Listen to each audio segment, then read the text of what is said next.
Parliamentary Secretary, Ms. Joseph, to my boss, ECS representative, Mr. Greg Rollins, and to all the other stakeholders, farmer groups, farmers, agro-processors, line ministries, and our main partner in this endeavor, the Ministry of Agriculture.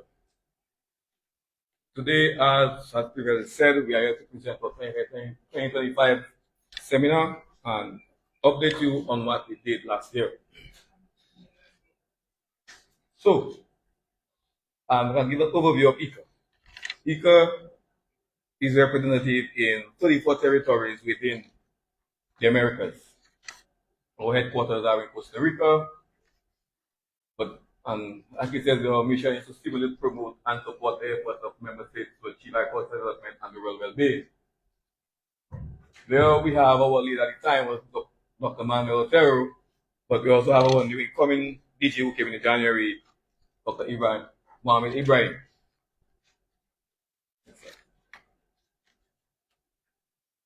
So you can get an idea of the work we do. We have some hemispheric programs, 5 key ones: bioeconomy and production development, territorial development and family farming, international trade and regional integration, climate change, natural resources management and production risks, and agriculture, health, and food safety. However, there are 2 major cross-cutting themes across all the hemispheric programs: innovation and technology, and gender and youth. So right now we can get in the middle of the matter, and that's about the basic highlights of what we did over the past year. One of the major activities we did was the White Potato Workshop. We also had called the SEED program. The SEECRAFT on the road. SEECRAFT is one of our programs we do. It's a hemispheric program on climate resilience, and it's a forum based where we can spread the word of agricultural resilience throughout the region, throughout the IICA network. We had a food safety initiative for the PBS full application, which we'll talk about more later on. We also participated in the EU-CAN SSE seminar, which was the EU Caribbean Network seminar, and those things will expound on later on. Technology and Agriculture Days, Centralized Farm Work, and the OECS IICA Study Tour, which was a very successful event last year. But before we go into what we've done, I think it's only fair to highlight some of the interventions the government made for agriculture within the last year. From the fishery sector, it was reported that 53 boats are under construction, 41 completed, 24 others were distributed. Some landing sites were rehabilitated at Santo Vescott, Stowe, Fonkole, Butong, Bubla, Biosh, and Maho. On the agro processing, 40 commercial blenders and distributed 20 agro processors. On the citrus, the citrus facility at London Dairy was almost completed at the end of the last year. The pack houses, the road to 1 was completed and the post work is in advanced stage. National Abattoir was at 90% completion. On the agriculture, 580 beehives were constructed and white potato, 1,160 bags of seed material were procured. So it's just a highlight of some of the things the government did in agriculture. Now we can go into our flagship project, what IICA did for last year. White potato development. In 2025, we responded to a formal request from the OECS Minister of Agriculture. Following that meeting, we convened 6 OECS territories at a sub-regional workshop here in Dominica. The result of this was a 13-point action framework targeting the region's US $7.6 million annual import bill for white potatoes. So some of the key recommendations from that 13 key point framework was establishing an OECS-led technical working group to coordinate regional action, developing a regional strategic framework for seed systems, production and marketing, and strengthening market coordination so our farmers have predictable buyers and stable prices. So what we kind of did at that program was build a roadmap to action. Because what we saw is there was an interest in white potatoes, not so much as an export commodity, but an import substitution commodity based on the value of, as you can see earlier, as we saw, or I mentioned, based on the value attributed to white potato purchase within the OECS. So like we said earlier on, as a support mechanism to that program, government procured 1,160 bags of seed material. Quality seed program. This is a very interesting program because it's a two-pronged program. One, to support disaster resilience, climate resilience, but also to build on our, what you can say, our genetic resource for local seeds. It's a two-pronged approach in partnership with CARDI and IICA, where one of the sessions where Dominica we trained 30 agricultural professionals in seed conservation, certification, and post-disaster recovery. But it didn't really stop at the training. From the IICA end, when you look at the disaster resilience component, we procured a DJI Agras T100 heavy lift drone, capable of carrying over 110 kilograms. Also, another component would be a caravan to move that drone around with a pilot. So this drone will be part of the mobile seed bank unit. The idea is post-disaster, we can now move seeds across to areas that are cut off. And not only seed based carrying capacity, we can also do trainings on aerial irrigation, fertilizing, and that sort of thing. So kind of building capacity for post-disaster. Even to look at forestry.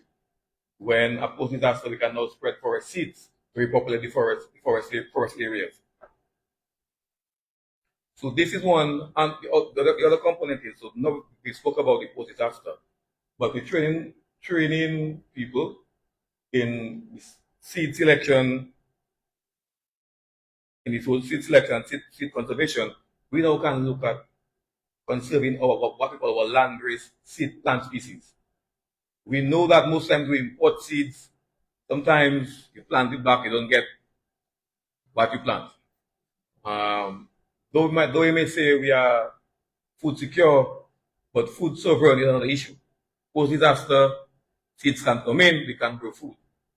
In the whole realm of climate change, if we can conserve what we call our land-based species that have adapted to our conditions, though they may not be the most productive in terms of yield, the other attributes are very good and can be used in developing our own breeding programs to produce seeds that now produce plant varieties that can work well for us in the region.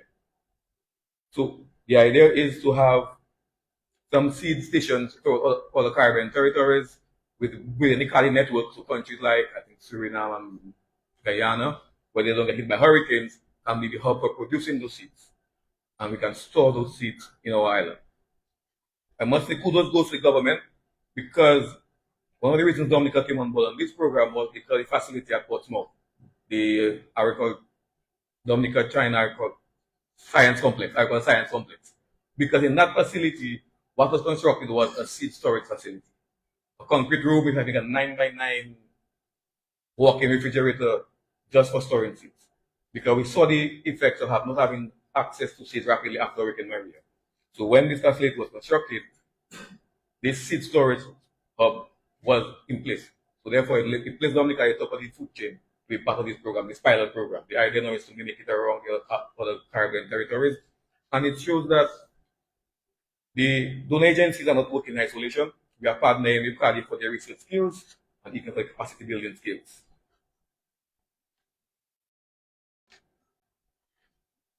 So our other activity that we call the food safety, the PVS tool.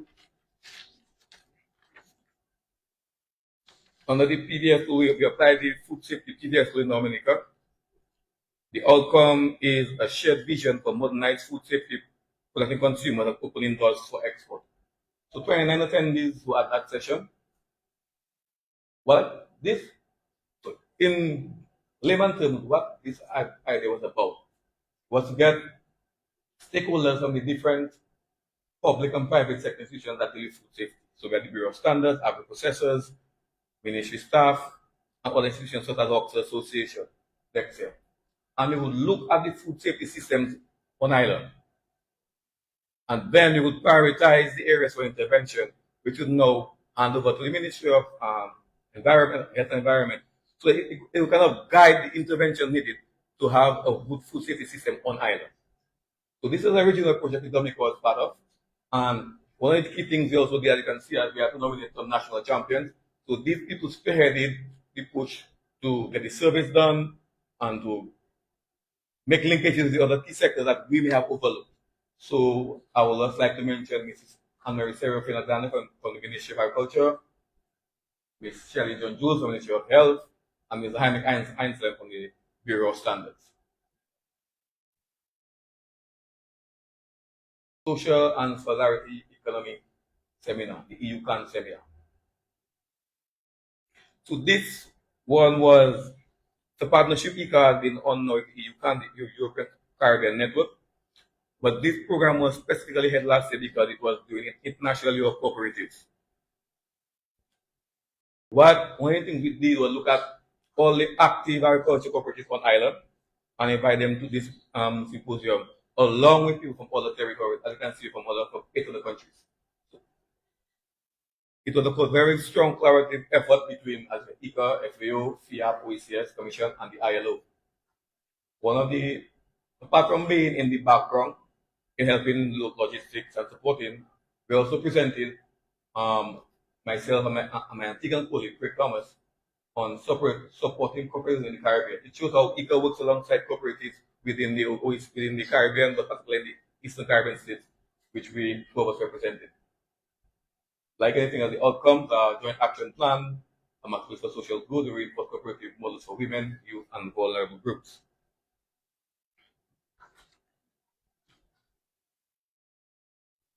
CCRAF on the road. And you can see there we have our CCRAF banner. I don't live home without it. The CCRAF is part of IICA. So anything we do, we bring CCRAF because it is Caribbean Climate Responsive Agriculture Forum, a knowledge to action network. One of the key things with CCRAF, I will dive a little bit to talk about CCRAF, is we've realized that a lot of the knowledge within the region is oral and not really documented. If you want to do particular research, the likelihood of finding work done in the region is kind of slim. What CCRAF does, it will capture local experts and bring them on a platform, a shared platform. And then you can go on that hub and get that information to restore it. So we also serve as the repository of regional work. So last year we did a series of virtual events. I can tell you CCRAF has an average of 170 participants per webinar, and the reach is as far as on territories in Africa, Asia. Some certain universities apply credit for their students if they attend the full series of webinars. And last year, you can see we covered 9 topics. And the presenters are not just professionals, PhD, MSc people, but they're actual practitioners who can give you real-time scenarios. So we'll have an expert on board, but the main presenter is a practitioner. So we may have housewives, we may have young people, somebody who has 8 to 4, but at night they do that work, and they present their real case scenario. So it is more palatable for the listeners. So we can see we looked at mixed farming, agroforestry systems, public resilience, increasing yield using eco-friendly products, IPM.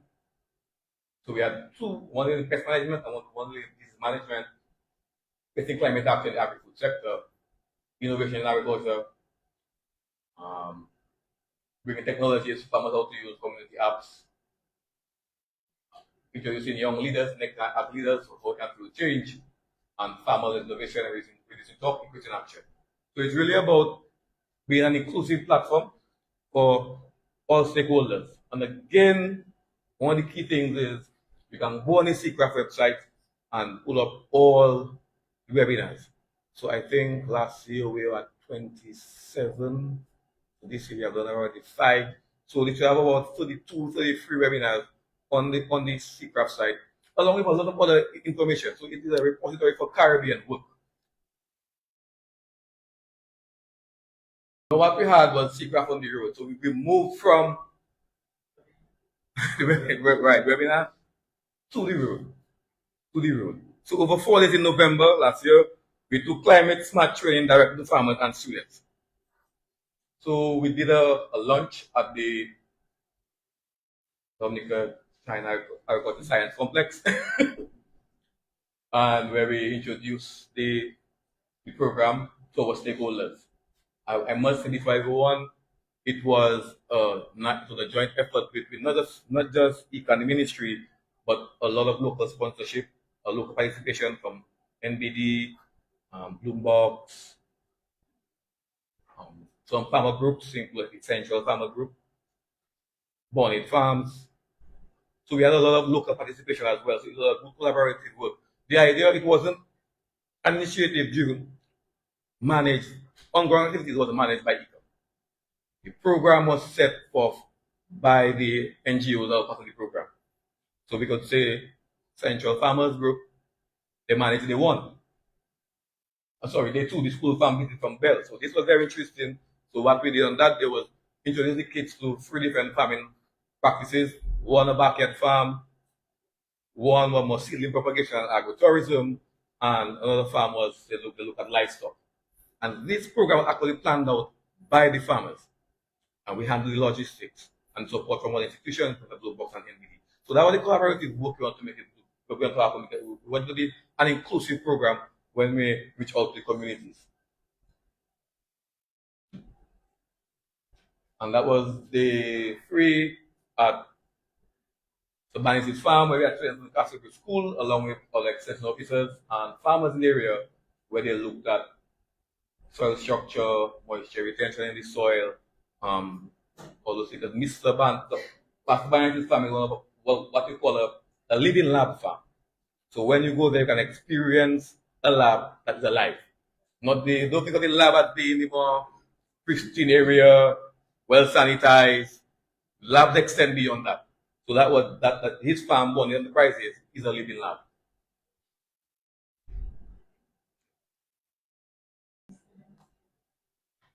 So I just want one of our cross-cutting things was technology and innovation.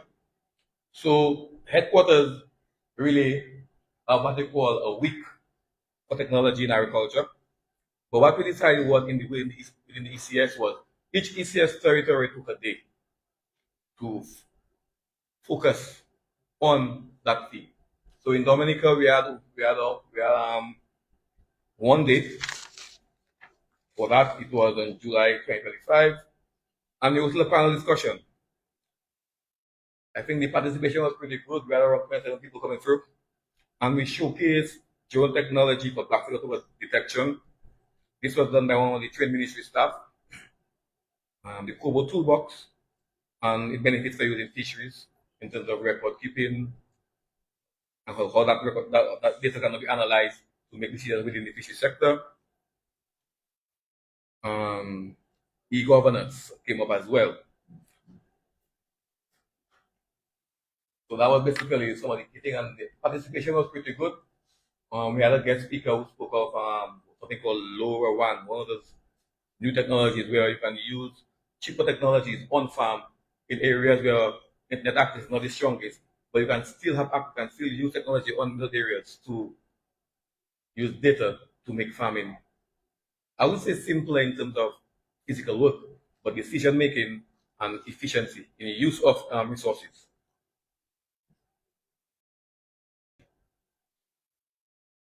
IICA joint study tour. So this was one of our major highlights, the IICA joint study tour. So in May 2025, we had a study tour in White Colony, Costa Rica. But this was a direct follow-up to the OECS Youth Art Symposium that hosted in Dominica previously in 2024. So most times it's not a one. Some of the activities are not one-off, but we build on. So like I said, in May 2025, we had over 70 participants from 5 OECS countries, and they went to Costa Rica. So one of the main missions there was a renewed memorandum of understanding and produced a regional roadmap for youth and women in agriculture. So this was very interesting because one of the things we did was allow the youth to create a youth charter. And we're hoping that the outcome of that is at every Minister of Agriculture meeting, there will be a youth representative representing the OECS. It was a start because the ministers were on that trip as well, and they convened their meeting. But prior to their meeting, the youth that were present, they reviewed the youth charter from 2024, upgraded it based on some of their concerns, and they had a seat at the table with the ministers. and they could present a youth voice into the direct of agriculture within the region. So sometimes it's not what you do on farm that will determine how you make how you provide livelihood, but it happens a lot of times at the desk. And the idea is to bring the youth to the desk. Not just encourage youth to be farmers, but to be leaders in agriculture as a whole from a policy platform, because that will dictate how the farm operates. So this was a pretty major success for IICA and the ECS last year. Also, it was from this meeting, one of these from this farmers, this ministers meeting, that white policies were also prioritized, so we could now move on to the activity which we had in December last year. Another area we had was the central livestock farm. So at a request from the Minister of Agriculture, we made a formal request to IICA to develop a sustainable plan for the central livestock farm. Our consultant there was Mr. Dean Avril from St. Lucia, and he delivered a comprehensive 5-year management plan where he covered breeding, nutrition, health management, financial sustainability, and climate resilience. This plan will position the CLF to be a model of sustainable livestock production in the Eastern Caribbean. So though we made no tangible intervention on the farm to say animals or buildings, what we did was lay the framework for the ministry now in terms of budgeting and sourcing funding to make clear-cut interventions with a long-term plan for the farm. And it will align with the national policies, the ag policy, the national policy, as well as the ministry's claim to aim to contribute $7 million to GDP by 2030. Another major activity, another thing IICA does on a yearly basis is capacity building, which is one of our stronger points. A lot of trainings are sometimes held overseas, so IICA now funds those trainings. So last year, these are the trainings and the participants. As you can see, people went throughout the region as far as Rome, Brazil, Dominican Republic. But as you can see, the idea is to prepare areas that you build food safety, training, meeting. So a lot of our work also is to build capacity for sending people to outside training. So this is just a short list of the training we facilitated last year. And our last slide is for the IICA Leader of Rurality, Don Francis. So she won the award for the Soul of Rurality Award. So at our launching of our Seacraft on the road last year, one of our things was to award Don, give her award. There we have Dr. Cheney St. Martin, for the International Specialist for Soil and Water, and Dr. Kurt Daly, who is now stationed at our headquarters in Costa Rica. A little bit about Don, the former banker, who now manages the Smart Farm, the agro-tourism business focused on sustainable agriculture. Don't smile. She's one of the founding members of the Central Universal Farmers Group and has mentored 2 youth groups and served as executive director of Eco Balance Incorporated. And we talk about agriculture from behind the scenes. We can talk about she has secret funding. One of the achievements is secret funding for viticulture in Dominica and rapid response for COVID-19 for women farmers. So again, Ms. Francis, I'm going to say congratulations. So looking, we had a second awardee, but unfortunately, she is out of state. That means Vanya David. So she got her award after dawn, but she's out of state. The idea was to hand it to her today, but unfortunately, she was out of state. But moving forward, for 2026, I know we are almost half in there, but we already started some work. But these are the key areas we are looking to work on. As you can see, they are all aligned to the initial hemispheric program we talked about. So territorial development and family farming, community-based ag initiatives, market access pathways. I mean, Mr. Rollins highlighted some of the things they are doing in that one. Climate smart product transformation. This is one of the things we are doing in partnership with the National Conservation Trust Fund to improve livestock production, as well as that will include building capacity on farm, on the centralized farm, adoption of advanced technologies, and climate-related farm intervention.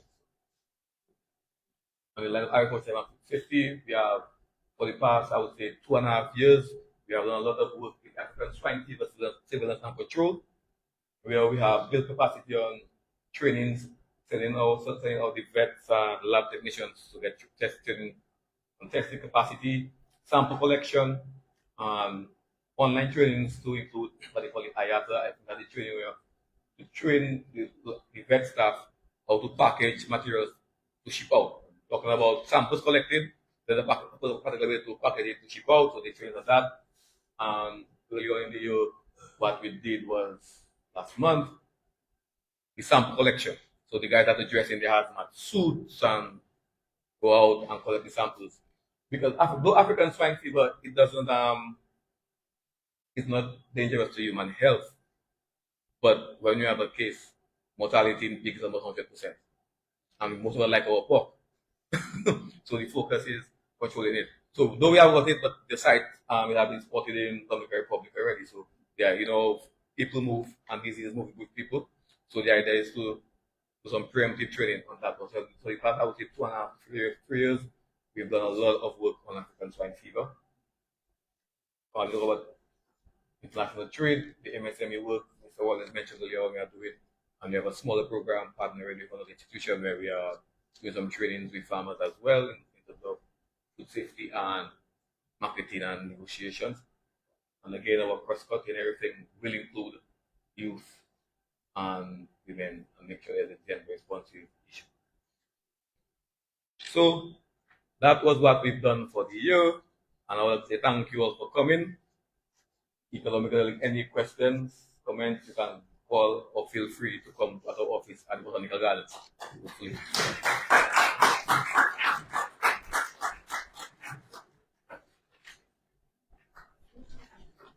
Okay, Mr. Cyril, I really thank you for this presentation you made in terms of the 2025 and 26 report of IICA.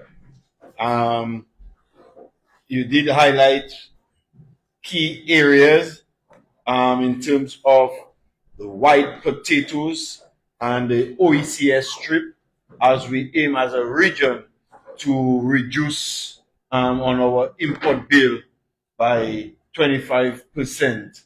Yeah, we have that within the OECS fast strategy. We have it as a CARICOM target, as a national target. So you see IICA working collaboratively with the policies of the nation and of the region and not in isolation.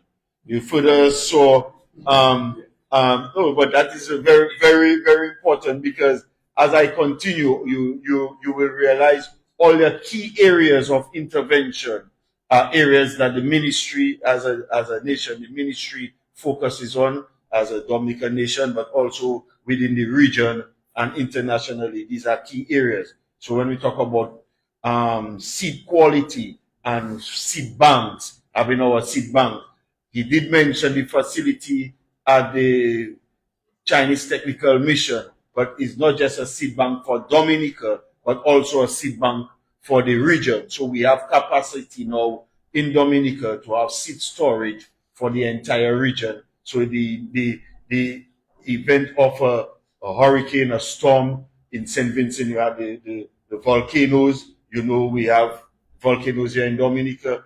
In the event of any event, man-made or natural, we have the seeds, germplasm that we can deliver. So these are things that are important. We talk about CCRF and the virtual platforms, which is important for not only us as extension officers and technicians, but also for the college and other NIA and other practitioners. Our food safety, we know this is very important. We talk about the collaboration with IICA and social solidarity in the economy, and other partners with IICA, FAO, FIAP, and the OECS. These are all partners that we as a government appreciate and collaborate with to ensure that our programs are executed, whether through projects or through friendly collaboration. And just to talk about the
It's indeed a pleasure for me to join you today for the 2026 National Accountability Seminar for the American Institute for Cooperation on Agriculture, held on the timely and relevant theme from local fields, regional habits, to strengthen security, trade, MSMEs, and outcome. This annual seminar serves as an important platform for reflection, accountability, and strategic dialogue. It allows us to assess progress, celebrate achievements, identify challenges, and chart a path forward to strengthen agriculture and rural development in Dominica and across the region. At the outset, I wish to commend Mr. Anthony Cyril and the IICA team in Dominica for the tireless efforts throughout the past year, and to thank Mr. Greg Rollins, the IICA rep for the ECS states, for their continued leadership, for his continued leadership and support.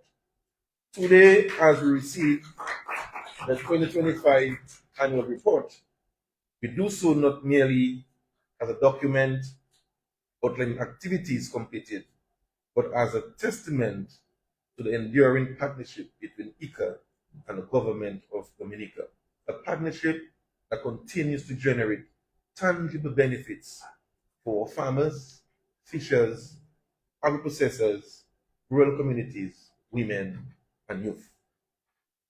Ladies and gentlemen, the government of Dominica has set an ambitious target of increasing agriculture's contribution to GDP to 700 million by the year 2030. Achieving this objective requires strategic investment, innovation, strong institutions, and effective partnerships.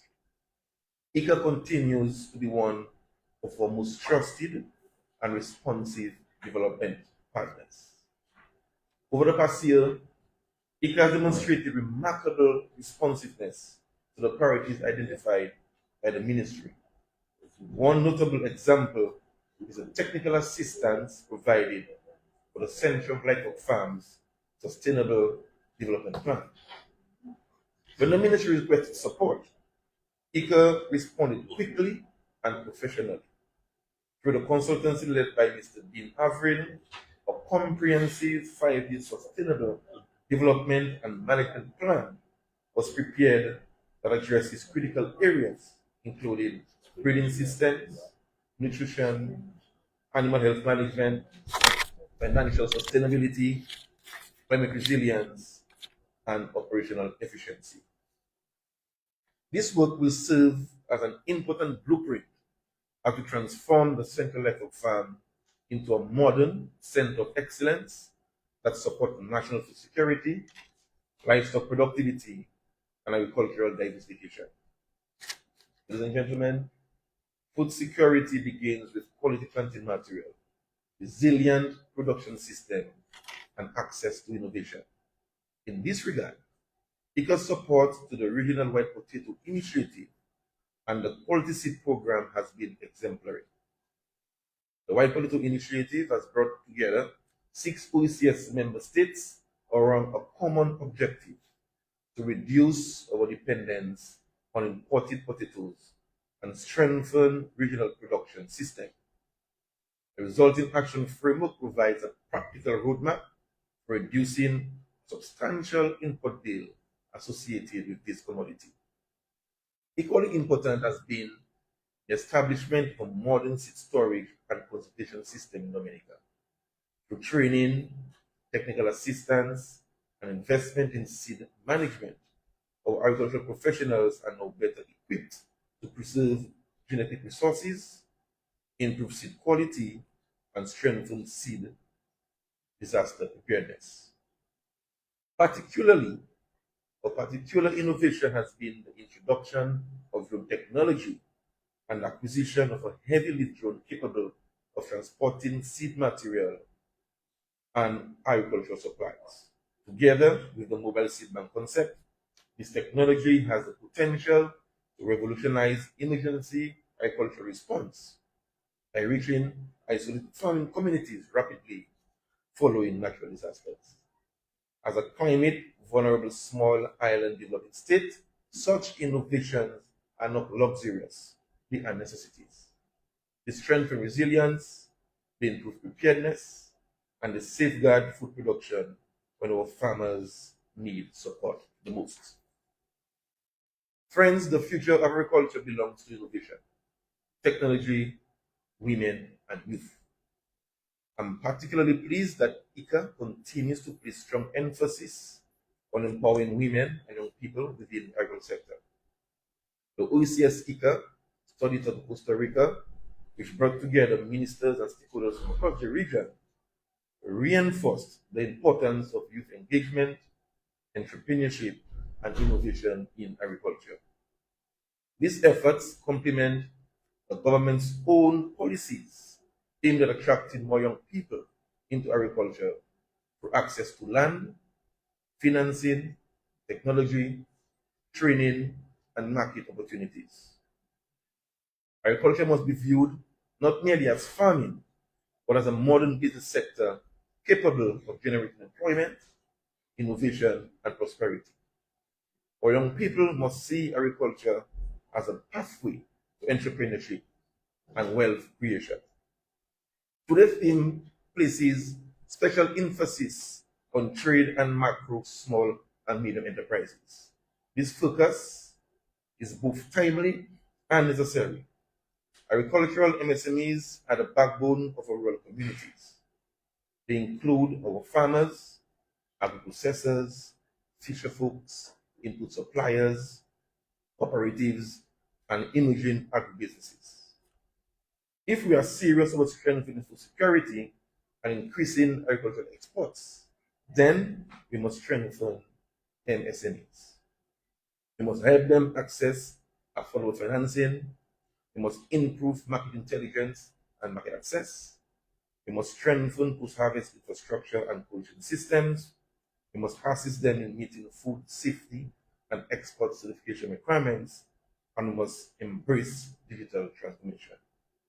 In this regard, IICA's Agri-MSME Initiative and associated consultancies are providing practical support to improve business planning, financial literacy, operational efficiency, planning smart production practices, and export readiness.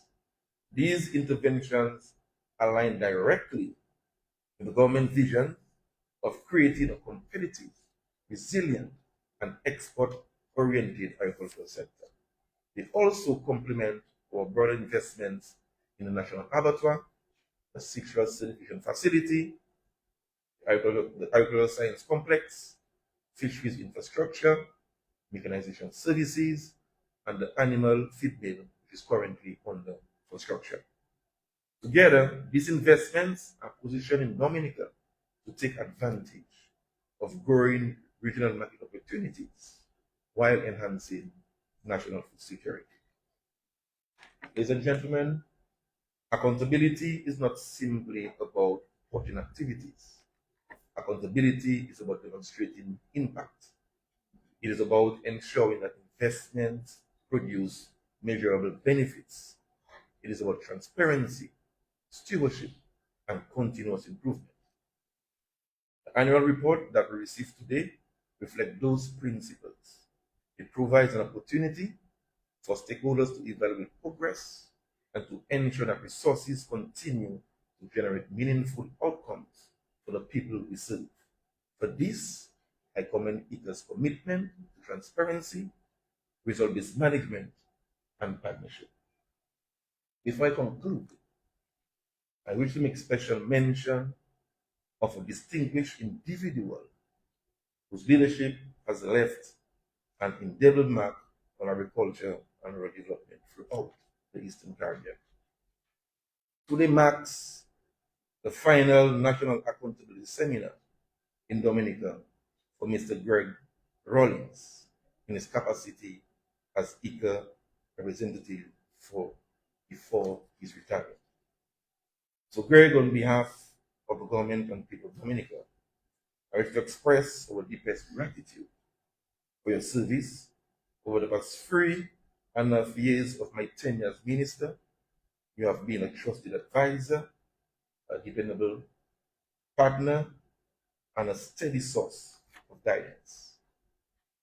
As a new minister entering office, I benefited tremendously from your experience, your wisdom, your professionalism, and your willingness to share your knowledge of regional agriculture and development. Your support extended far beyond programs and projects. You helped strengthen relationships. You fostered regional cooperation. You encouraged innovation. And you consistently advocated for the advancement of Caribbean agriculture. For that, we are profoundly grateful.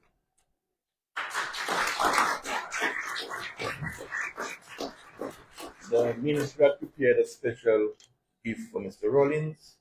I was hoping I could have presented it here, but I'll do so at my next function after lunch at my office, Mr. Rawlings. So, Greg, we thank you, we honor you, and we wish you and your family every blessing, good health, happiness, fulfillment in your retirement. I thank you, and may God continue to bless Dominica. Thank you.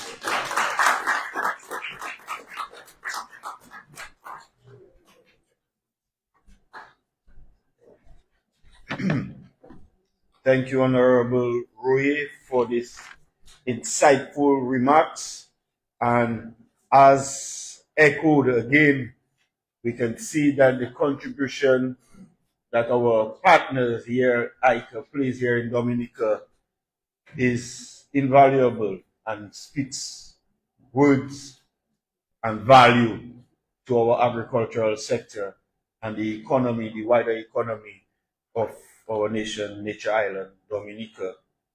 So as the Minister Roy rightfully said, the contributions or the strong partnerships, as the word he used, the strong partnership of IICA here in Dominica contributes heavily, not only to our targeted 700 million contribution to GDP by 2030, but also to our food security and food sovereignty, as mentioned in Mr. Cyril's presentation. And we appreciate this. The Honorable Rui mentioned about the contribution, and I echoed again the contribution to the Central Livestock Farm. And it's, sorry, yeah, I think I'm young. The contribution to the Central Livestock Farm and its quick support in terms of its blueprint for modern farm and transforming this within 5 years, the quality of planting material and its importance in our germplasm and our food security and sovereignty, the use of technology or the introduction of technology to our sector, as mentioned about the drone for seed dispersal and other inputs dispersal, our strengthening our climate vulnerability as a small island state and building resilience, supporting our women and young persons in agriculture as part of the government's policy, contributing to the government's policy in terms of land, finance, technology, and training. and creating agricultural pathways to business, value addition, trade barriers, breaking down barriers to trade by supporting MSMEs and export readiness, and the many other investments and support by IICA. We here in Dominica again honor the report, the 2025-26 report, as mentioned by the minister, in a form of transparency and accountability as we are here today. And as echoed by our honorable minister, we appreciate the work done by our representative in the Eastern Caribbean states, Mr. Rawlings, as guiding us through these procedures. So we like to, as we wrap up this National Accountability Seminar, we will have the official handing over of the 2025 annual report to the Minister of Agriculture, Fisheries, Blue and Green Economy.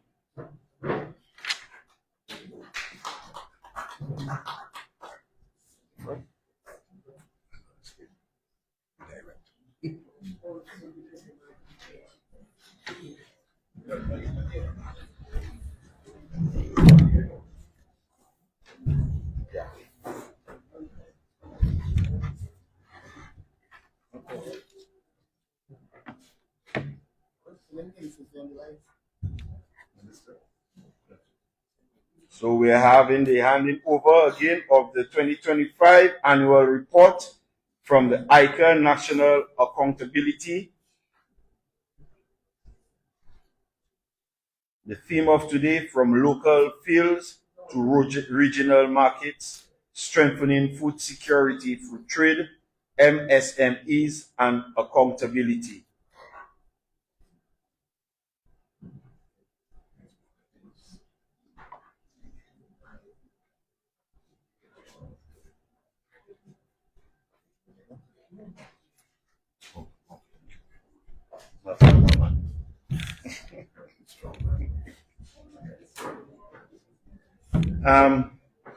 So as we wrap up again today's program, we will call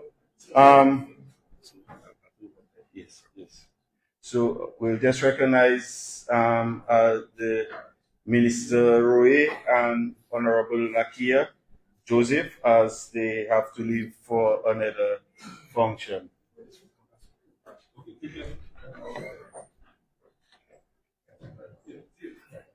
And now we will call our trusted soldier, or I'm looking for you, trusted soldier from IICA, Mrs. Maureen Dominic, to give the vote of thanks. Thank you.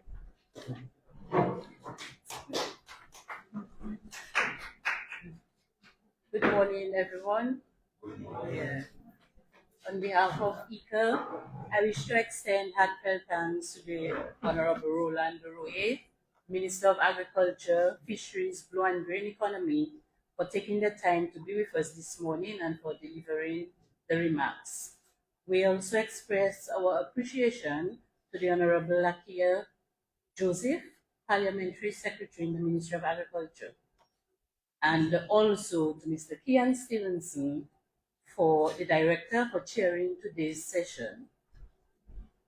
We are also grateful to our ECS representative, Mr. Greg Rawlings, for being present with us today and for sharing remarks, especially as we are aware that we may not have the opportunity to visit us again soon. So we are indeed grateful for that. Special thanks to Mr. Anthony Cyril, Technical Specialist, for presenting the highlights of our activities over the past year.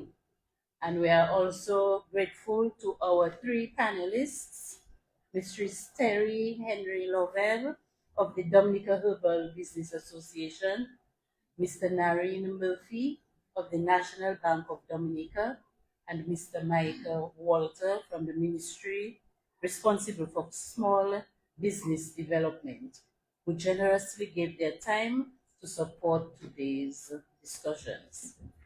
We extend our appreciation to all our stakeholders for your partnership and contributions in 2025.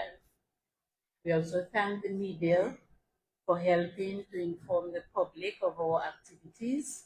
And finally, we express sincere thanks to each one of you for being here today.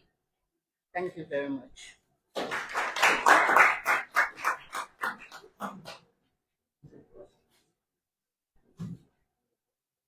And this concludes the opening ceremony. We'll be right back for the panel discussion. Okay, thank you, Mrs. Dominique, for this vote of thanks. At this time, we'll be having a small break before we go into the panel discussion on agriculture MSMEs in Dominica, a virtual driver of food security, employment, and rural development. Our panelists, and chairing this panel would be Mr. Anthony Cyril of IICA, and our panelists would be Mrs. Terry Henry Lovell, Vice President of the Dominica Herbal Business Association. We'll have Mr. Narayan Murthy, Senior Relationship Officer, Corporate Banking, National Bank of Dominica Limited, and Mr. Micah Walter, Coordinator of Private Sector Relations, Industry, Commerce, and Innovation, Ministry of Labor, Public Service Reform, Social Partnership, Entrepreneurship, and Small Business Development. So,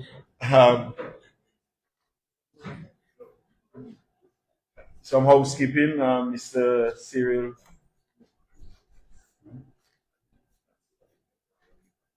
Okay. Okay, so based on decision, as we are expecting some snacks, it's running a bit late, so we'll just go straight into the panel discussion, and then we will have the snacks at the end. Yes. Okay, so we'll go straight into the panel discussion. So we ask the three panelists to take the seat in front, and Mr. Cyril will lead off here. Just like the minister, I apologize. I have to leave at this time.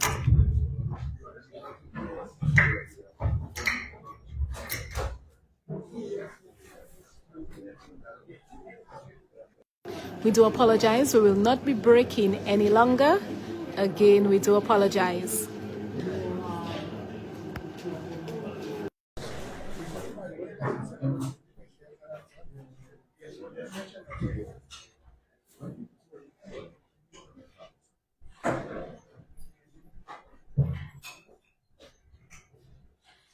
Hello?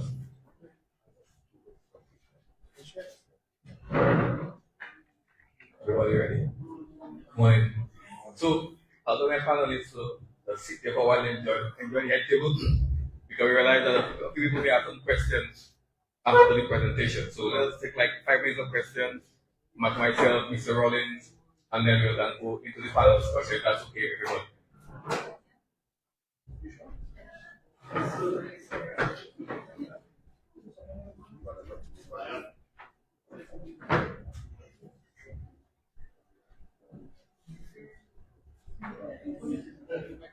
Good morning, everybody.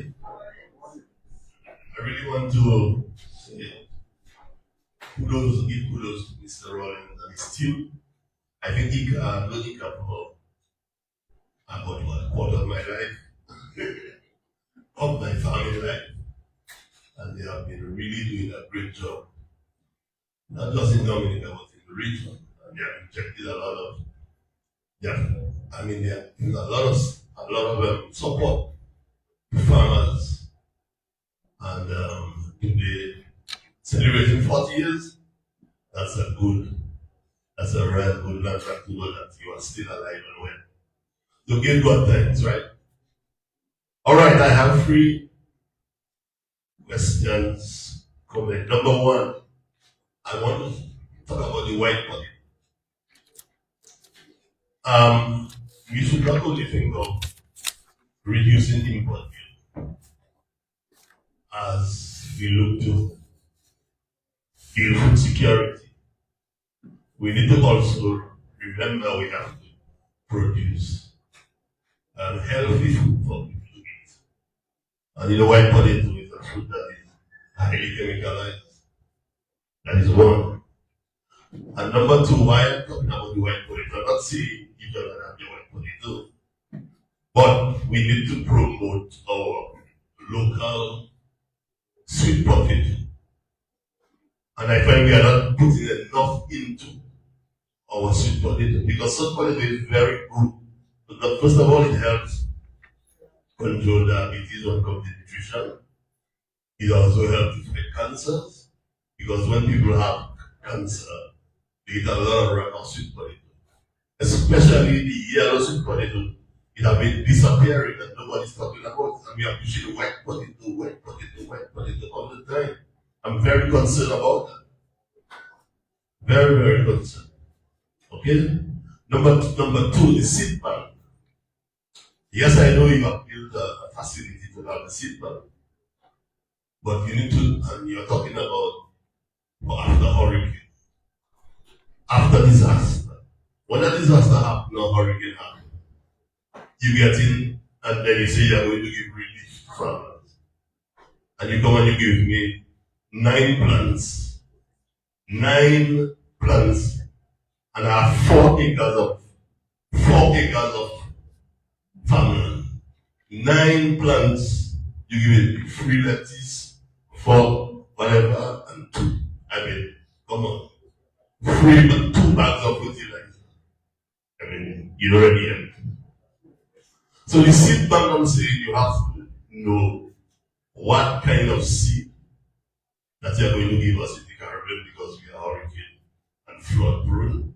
So you're not just saying you have a seed bank, but you have to know what kind of seeds that you're going to put in that bank so that we can have, after a hurricane or a disaster, we can bounce back fast and properly.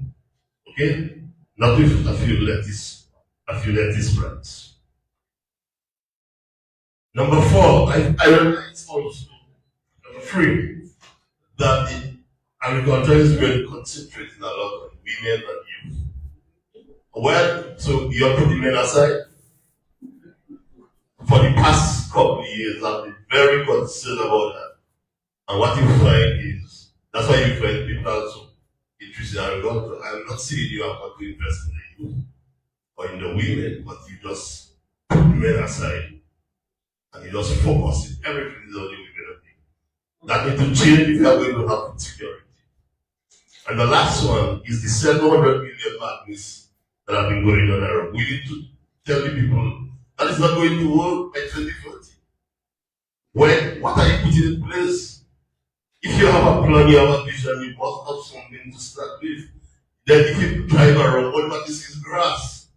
Where are you going to reach? He said 100 million. Tell me. I didn't there. So I let get answer.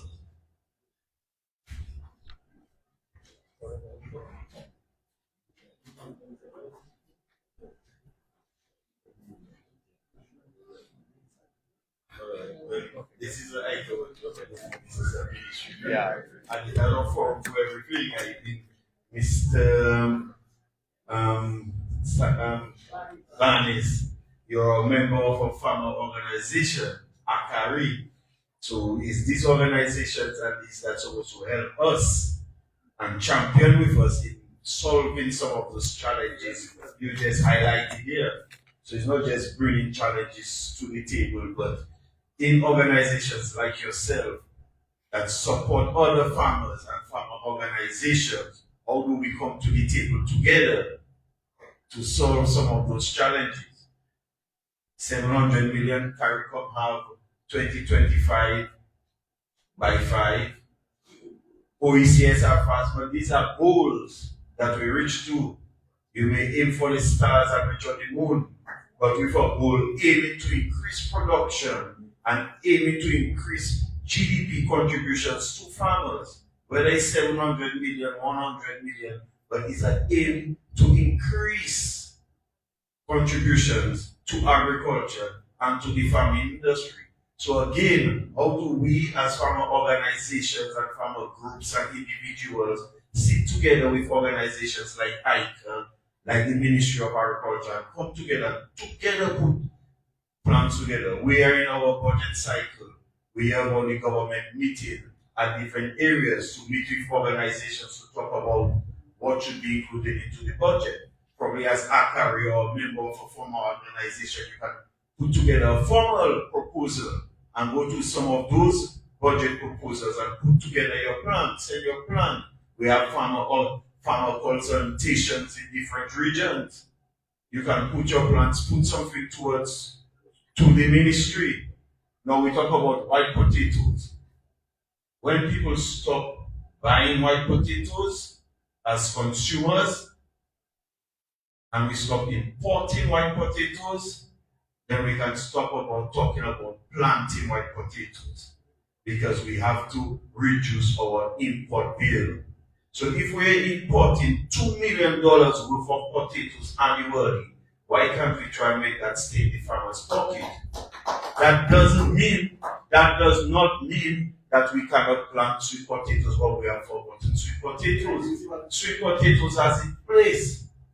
So through education again, farmer awareness, we can change the consumer's preference and educate them on nutrition and whatnot and diet. And the consumer will change their preference and we go into sweet potatoes, but it's not either or either. Because we promote white potatoes for import substitution, that does not mean we do not support sweet potatoes. We just had the IICA root crop symposium that just passed, where we talk about root crops and how we can transform and create a roadmap for root crops, not just in Dominica, but the IICA, which sweet potato is part of it. Yes, so these are one, two, I think that the ministry could answer. I don't know if I don't want to say anything else on their partnership and collaboration. But it's all of us. The point is, all of us, there are challenges, and it's all of us working together to solve those challenges. But I don't think this is the forum for this, but I was asked to respond, so I responded. Thank you. Yes. Good. Any other questions? No. Mike.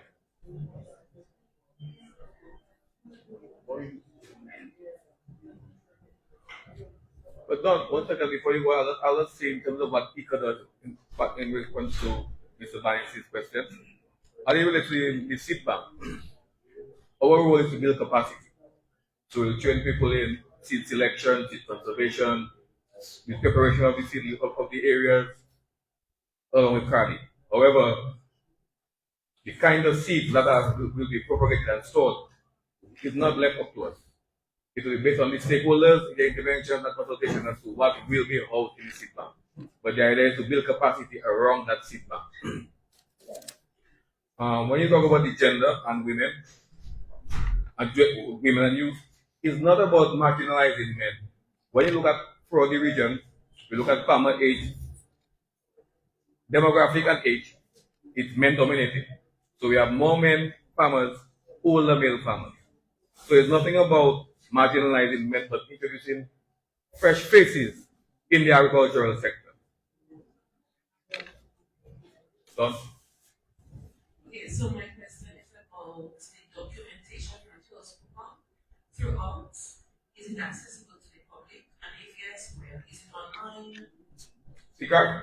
Not just the CCRAF. You spoke of some roadmaps that you're developing, strategy plans. Oh, well, a lot of times we will guide the process. So instead of thinking of a white potato, we do the logistics, the roadmap development. Document, where can I access it? Basically, that's what I'm looking for. So like Is it online? for the white potato, the roadmap for like yes. So a lot of this will be policy driven, so we might have to if we do this thing, to hand over to the ministries. Okay. Yeah. So we'll lead the charge, but official document will go to the ministry and then we'll go. By the way, let's do our work. Secret. Mrs. Cyril, good morning. Where can I find the outcome of the evaluation of the National Food Control System? The PDS system, the Money Delivery Bureau. The PBS school. Uh-huh. So it will be sent to the ministry of Yeah,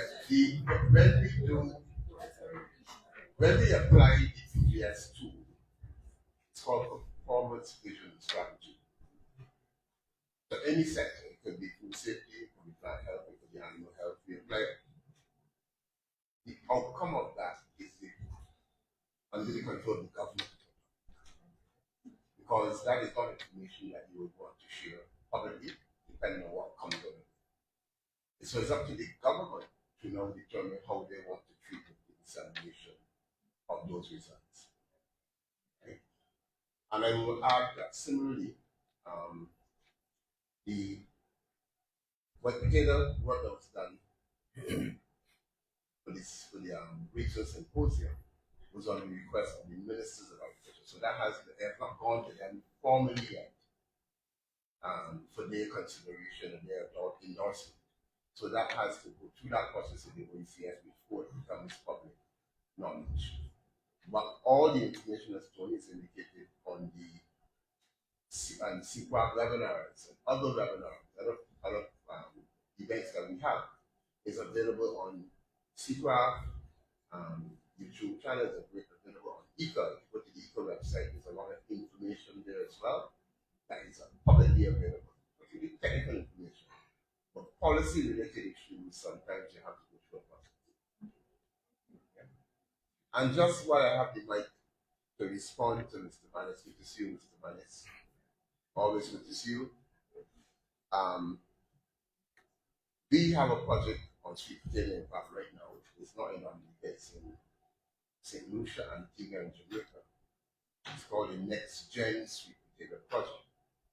And one of the things that we are trying to do is to ensure that the results of that project can be brought to other countries in the ECS.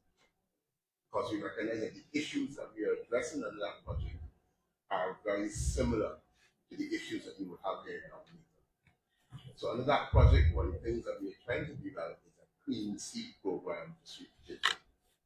Recognizing that one of the challenges with production and productivity in sweet potato has been a viral buildup in a lot of the material that farmers use. We keep using the same material over and over, and it's not really cleaned up with viruses. So we are in the process now of identifying the priority varieties in St. Lucia and Antigua and Barbuda, and sending those cleaning up overseas to bring them back to develop a clean seed program. And we're hoping that based on those results, that we can then share that information with other OECD countries who can adopt a similar approach to developing the clean seed program. The sweet potato project not only addresses clean seed, it also addresses things that we sweet potato weevil, which is a major pest, looking at possible biological control of sweet potato weevil, and also looking at the whole issue of uses of sweet potato beyond some of the traditional uses that we focus on. So looking at business models to develop in the industry. So we are focused on things like sweet potato, but the reality is that when a number of countries recognize that given the level of imports over to the extent that we have the capacity to produce, that we should seek to replace some of those imports. It's logical. Because I don't think overnight you will get people shifting away from it. People will consume it. But we recognize the nutritional benefits, obviously, of our local food crops. And therefore, we are pushing those very hard. But if the governments decide that they see an opportunity to import replacement through white potato, I don't think that, that's something that we have to support. Dominica has been leading this area, and now what we're seeing is that other countries are trying to establish ecological zones that lend themselves to white potato production. We've seen some progress in Grenada and in St. Vincent and Grenadines, where they've been doing trials to explore if they can actually produce white potatoes, with some degree of efficiency that would allow it to be manageable and efficient in terms of an option that those farmers can face. But it's an opportunity for farmers, it's an opportunity for local farmers they're the ones that will be selling white potatoes, they're the ones that will be getting the returns. So not that I am defending white potatoes or promoting white potatoes, I'm just saying that it's a reality and that it's up to the member countries, the governments to establish what their priorities are, and that we are here to support efforts where they have said this is a priority, our role is to respond to those priorities. I never said that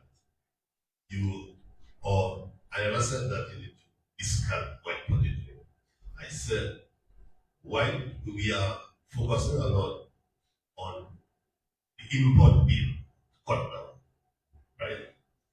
We can plan the local soup, the white potato, but we must also focus on developing sweet potatoes. And because people have choices, I cannot say eradicate one or the other. I remember one year I planted some to white potato, and they were very nice, really good. But one time they just start dying out. So I didn't want to use the chemical that was given because I don't like chemicals. So I went and I took the seaweed and I put in the sweet potato. And the sweet potato came back. It was white potato came back. Beautiful. And the yield was very good. I went to the ministry, I spoke, I tell them, let us see how we can develop. Use the seaweed because it's very good for the white potato, both in terms of taking care of the pests and it also helping it to grow. And you can get good yield. He's talking about government, but they have their red tape, they have their, you talk to them, they don't worry about you. Maybe they think, well, you are just a farmer down there. But they have to be kept. So he's talking about we should come. We are bringing stuff to them. Most times he left. Most times. And the red tape. I don't want to talk about that because if I talk about that, we may not have a meeting again. So, yeah. So let me leave that there. But what I'm saying is, let us work together to see how we can develop agriculture in a more sustainable way than just doing it by out of our head. We must have a plan that must start on the ground. That's why the farmers are.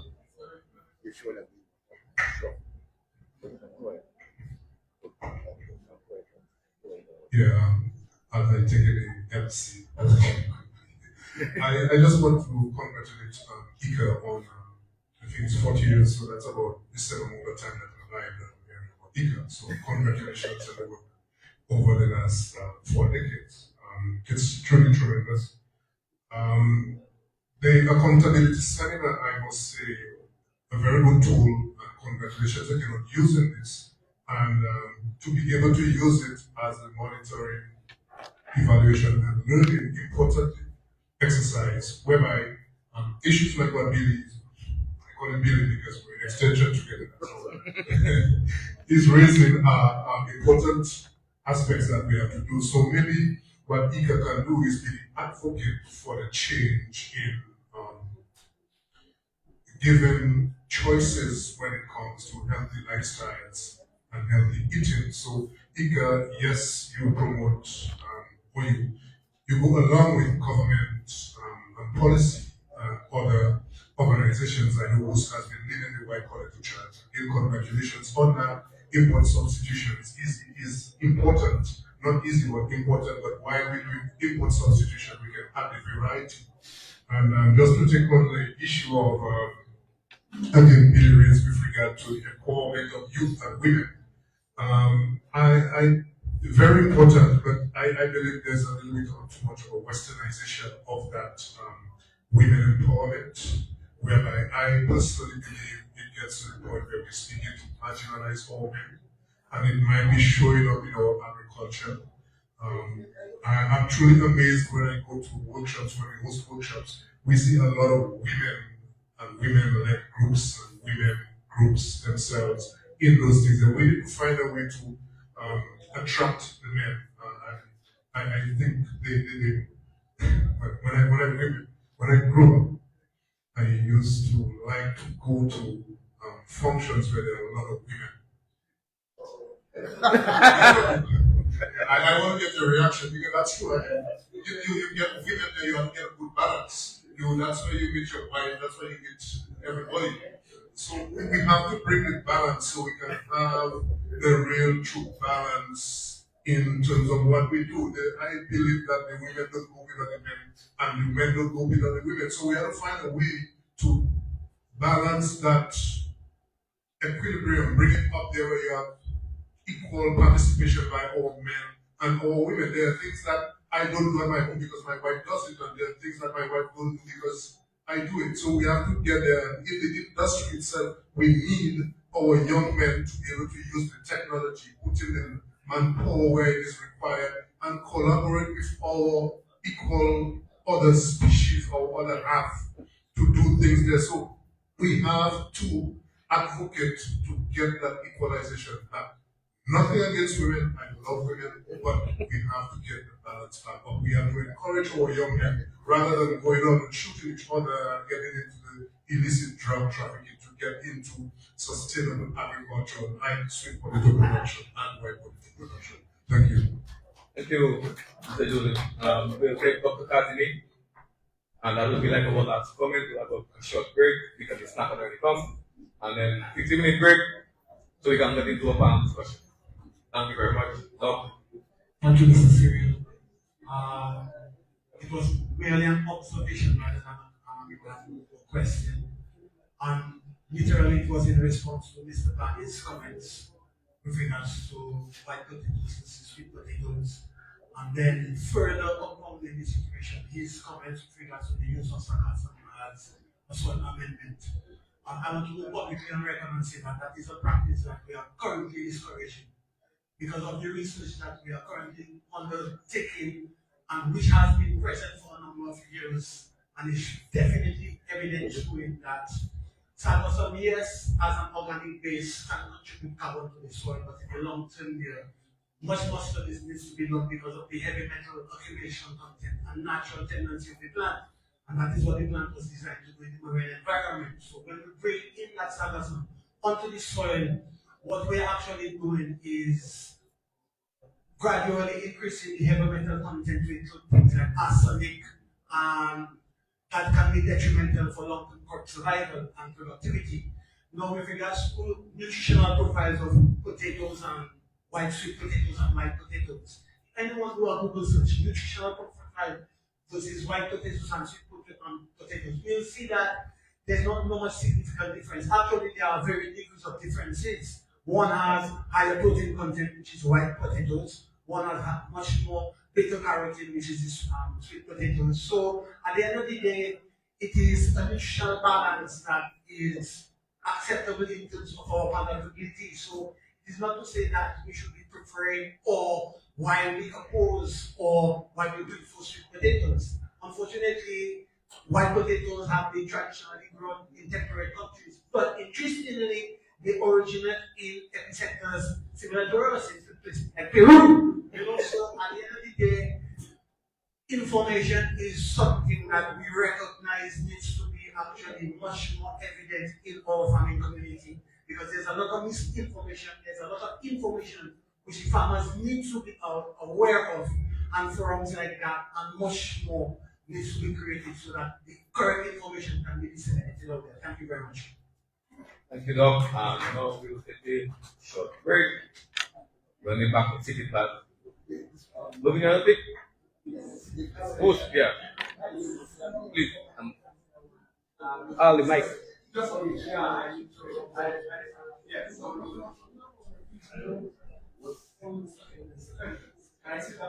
Yeah, really. Yeah. So I know this gentleman and I know this gentleman. Not talking about extension. So the SAC project, just what is it, being run by Moose Caribbean. It's true that a lot of emphasis was placed on female producers, but the critical thing we're missing is that the youth, which is also male and female, so if you're looking at succession and sustainability, this is how the project was formalized marginalizing men, but we need 75% women, 25% men. But the key factor was that the youth, which was both male and female. So men are not being left out, but we basically looked at the total market study that was done. So the reason why I speak to that is because I feel a little guilty. I just need to explain that the youth, male and female, is critical to the project. Very quickly to those people, I think the point we're missing is that we are trying to reduce on importation of white potatoes. Even presently as I speak in the picture one, a massive drive by the farmers in terms of sweet potato production. So it is not something that we import. I'm not saying emphasis is not based on it. And recently, of course, the two symposium on recent years, which why sweet potatoes was critical to that activity. But yes, Billy, I think again what Billy, it's not pushing white potatoes. We did a lot of work on white potatoes in terms of building capacity locally, so that at least when we grow the crop, we'll be good at it. So I just wanted to touch on that a little bit, just to say that women, yes, they're critical to the process, men as well, but the key thing was the youth, male and female, which the project really focused on. Thank you. So that is our question and answer session. And then we'll have a small time. So we'll take a small break now, 15 minutes, and we'll come back to the panel questions because we have to be out of here at about particular time.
is we reach an opportunity. Thank you. Well, good morning again, everybody. By way of official introduction, I am Nari Murphy, a senior credit officer at the National Bank of Dominica, specializing in relationship management. It's a pleasure to be here. The National Bank of Dominica has been in existence for well over 48 years. We pride ourselves in providing that financial support to the business communities, especially the MSMEs. We understand the MSMEs are the small businesses of today, which will graduate into the conglomerate of tomorrow. The opportunities for us is to really move the agriculture business from a hobby, a passion, to something that is profitable, something that penetrates the regional market and even the diaspora market as well. I look forward to the discussion. Good morning to each and everyone. I'm Michael Walter. I'm the coordinator of private sector relations within the Ministry of Labour. With respect to the question asked, my response to that is the deliberate suite of agricultural-based policy measures taken by the government over the past few years, from both a backward and a forward linkage. So I think that is one of the most important interventions for MSMEs moving forward, because the platform is being created for them. Okay, so kind of wondering why I ask this question start off with, because I think it's a fair idea to be ahead, because sometimes I know like I said backward, the forward linkage, but from the perspective of ag processing going forward, I think a lot of time we say about cotton industries, but even if you live in a cottage, you don't move to much. So these are not a really foundation that is a clear opportunity, so we can see where we are going to and the obstacles that exist within the ag sector. So we'll move right into the new demand. Our first segment is what we call it, perspective. So we say we start with the field. This is Lovell. She represents the World and Producers Association. Let us sort of understand the current reality. From a member's experience, what is number one barrier preventing a small ag MSME Dominica from moving from local sales to regional market? For example, exporting to territories or local territory and moving the foreign markets. Okay. You asked for one, I cannot contain myself for one because there are so many. But I'm going to just do a few. Okay, to export as a small-scale producer is way more difficult than it needs to be. There are not a lot of trade routes going out of Dominica to easily access all the different islands. We have a very good one going up to the north. There's practically zero going to Barbados. Barbados is a huge market for us, and we cannot get an easy just shipping route out to Barbados on a regular basis. I got one last year. The courier system is way too expensive. If somebody buys 2 of my deodorants, I cannot expect them to pay 5 times the shipping cost of the actual product. My product may be the best in the world, but with that kind of shipping product cost, they would choose the second best. The second best would do. We have resorted to the suitcase export economy. That's what most of us do. I actually have a literal program of that in my business. It's called Space in Your Case. If you agree to carry your natural products to anywhere you're going, I will give you a free product. Because literally I just need to get my products out there. And most small businesses will tell you the same. They will go on a trip, they will take their products. People just carry things in their suitcase. And that's not scalable. The export process is very challenging. There's no checklist. there's no distinct process. If you want to say, how do I export? Somebody called me last night, hey, I finally got a big order, I need to export it properly, not in somebody's suitcase. And she's like, how do we do it? And I'm having to give her my perspective. I cannot send her to somebody, oh yeah, so-and-so have the checklist. You know there's a checklist online, check it out. No. You go from one place to another place to another place, and it depends who you get, what mood they're in, if they like you, as to what answer you get, and how quickly you can proceed. And I said to her, it's like we're on some underground railroad system of passing secrets, you know, how to export, which is kind of ridiculous because we have the high quality products available and they are sitting here on the shelf when people in Guadeloupe, Martinique, Barbados, St. Kitts, Antigua will just pick them off the shelf without a single thought of the cost. The capacity building, I think will be my final one, is that can we meet the demands of the larger markets consistently? One of the producers within the Herbal Business Association was telling me that she needs, it's a 10-to-1 ratio when she's packaging herbs or teas. So she needs 500 kilograms of herbs, wet herbs to make 50 kilograms of dry herbs for her teas. And then that will make around 16 cartons. So she has 36 boxes of teas, 16 cartons. How fast is that going to go if she has distribution? So we also have the capacity issue as agro-processors of raw materials, of working with farmers for consistent supply. I know Jody from JD's Naturals has a very popular product, Zuti oil, and her Zuti farmer died. Now she's scrambling for Zuti. I myself have been deeply involved in the beekeeping industry, involved in education, because I need to guarantee my supply chain. You know, I am educating from age 7, so that these children might grow up to be beekeepers that will eventually support the natural, but we're supporting the whole industry. So a lot of the time, the agro-processor have to be involved in the entire value chain. You have to be looking at how you can secure your raw materials in order to actually produce. And that's a lot of different skill sets. So what makes you a skilled entrepreneur and having added producer is not the same as what will make you a skilled farmer. And you know, so there's a lot of linkages that need to be made. So like I said, I could go on. There's a lot, but you get the gist. Yeah, thank you. Okay, no. Going back to yeah, okay. We'll get back to you. So you least get to the barrier of the street. What is one success story you have seen? A small producer who broke through that barrier, and what looks specifically for it? Okay, well, I'll speak for myself in actual. Because we do know we export to around 6 Caribbean islands, but again, would I say it's a success story or just hard-headedness? You know, unwillingness to give up, the ability to get on a plane to Barbados every month to take my products.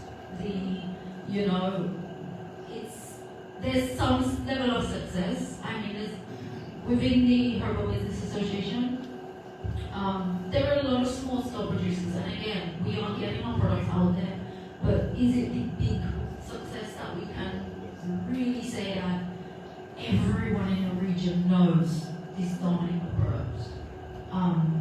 I don't know if we really have a huge one. I would say maybe Benjo Simos is a good example. They are shipping out containers, and Mr. Robin is a very shining example. We all, you know, aspire to get to that container load. And maybe DCPS, also very much regional penetration. But there are a lot of us still at that small scale struggle, trying to make it, trying to break through.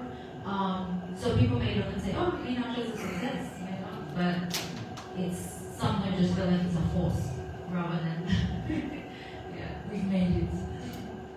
Okay, so Mr. Duffy, you want to So, you heard St. Lovell just describe some of the barriers, and the trade routes, capacity building, and the youth from the board, making demands, and the export checkers. But from your seat, has the bank seen that same barrier? I mean, probabilistically, have the bank seen that barrier? And what will it take for the MBA to find a solution to that specific problem? So let's get Okay, so from the bank perspective, the primary issue that we frequently come across is inadequate data to the determination. There is the records are not being kept in a manner that is consistent, that you can rely on. And yes, there is passion, there is interest in agriculture. But when we come to reviewing from a risk management standpoint, there are certain information that we need, historical, your future outlook, and whatnot. And a lot of times, in the absence of that, it really creates a little discomfort that there's a possible promising business, but in the absence of information, because we credit is risk mitigation, risk management. In the absence of those, there's a viable business that we may have to temporarily say, okay, you have to go back to the drawing board.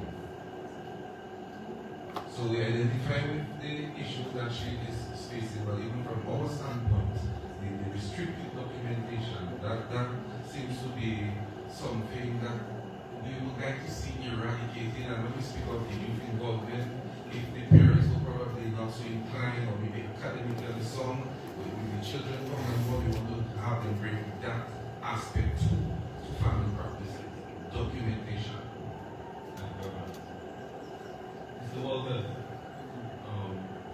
same question to you as what does the ministry have a program, a policy here that exactly the barriers is Lovell and Shep? If yes, how do MSMEs get access to it? And if no, what is it? Okay. I'm going to say a few things.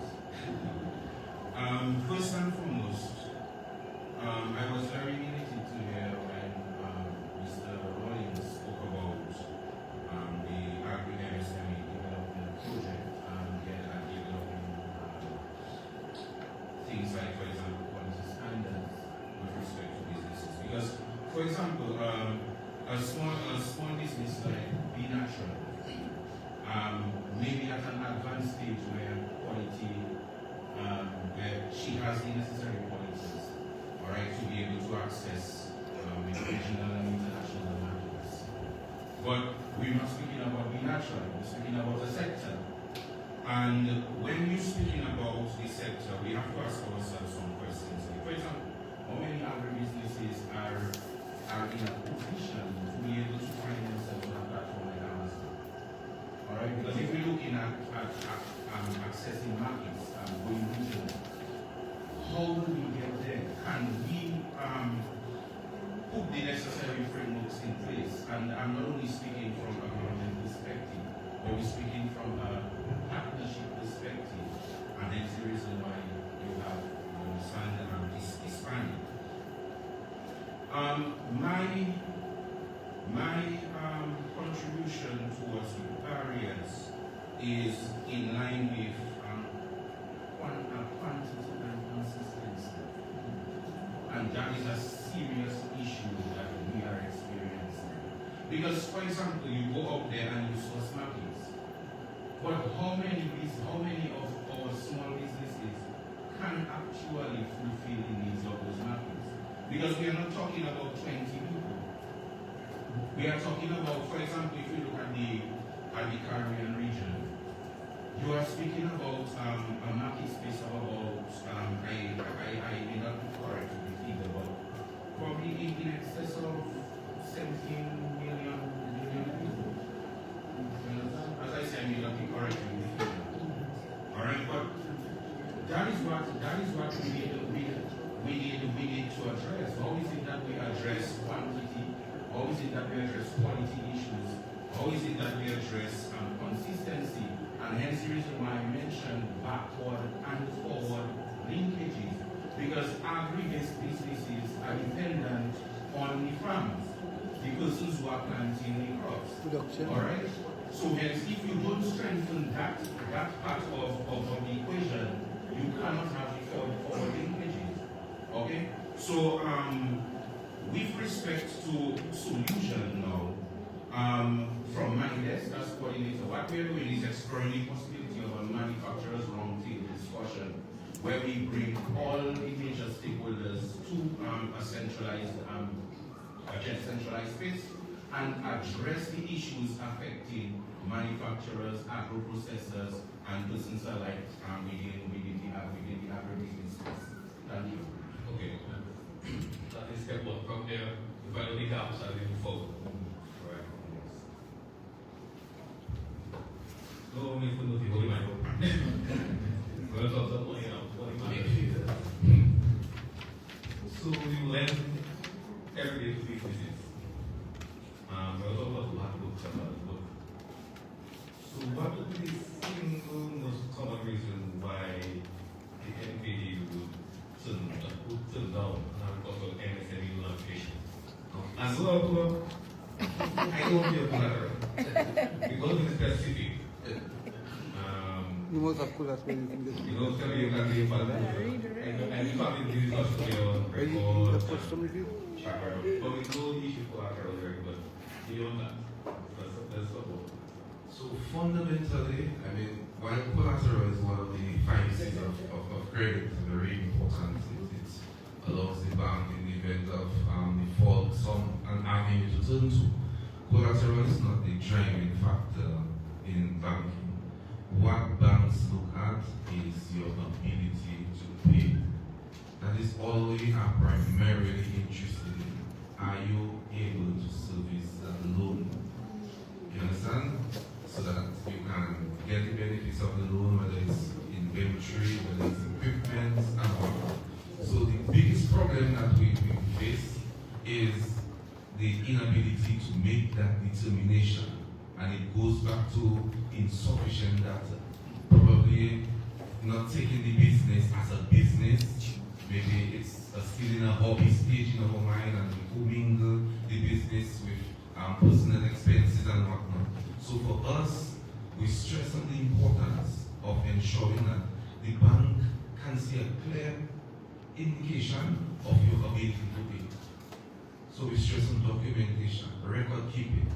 Create a separate account for your business. So at the end of the financial year, you can get an accountant or somebody to prepare a summary for you.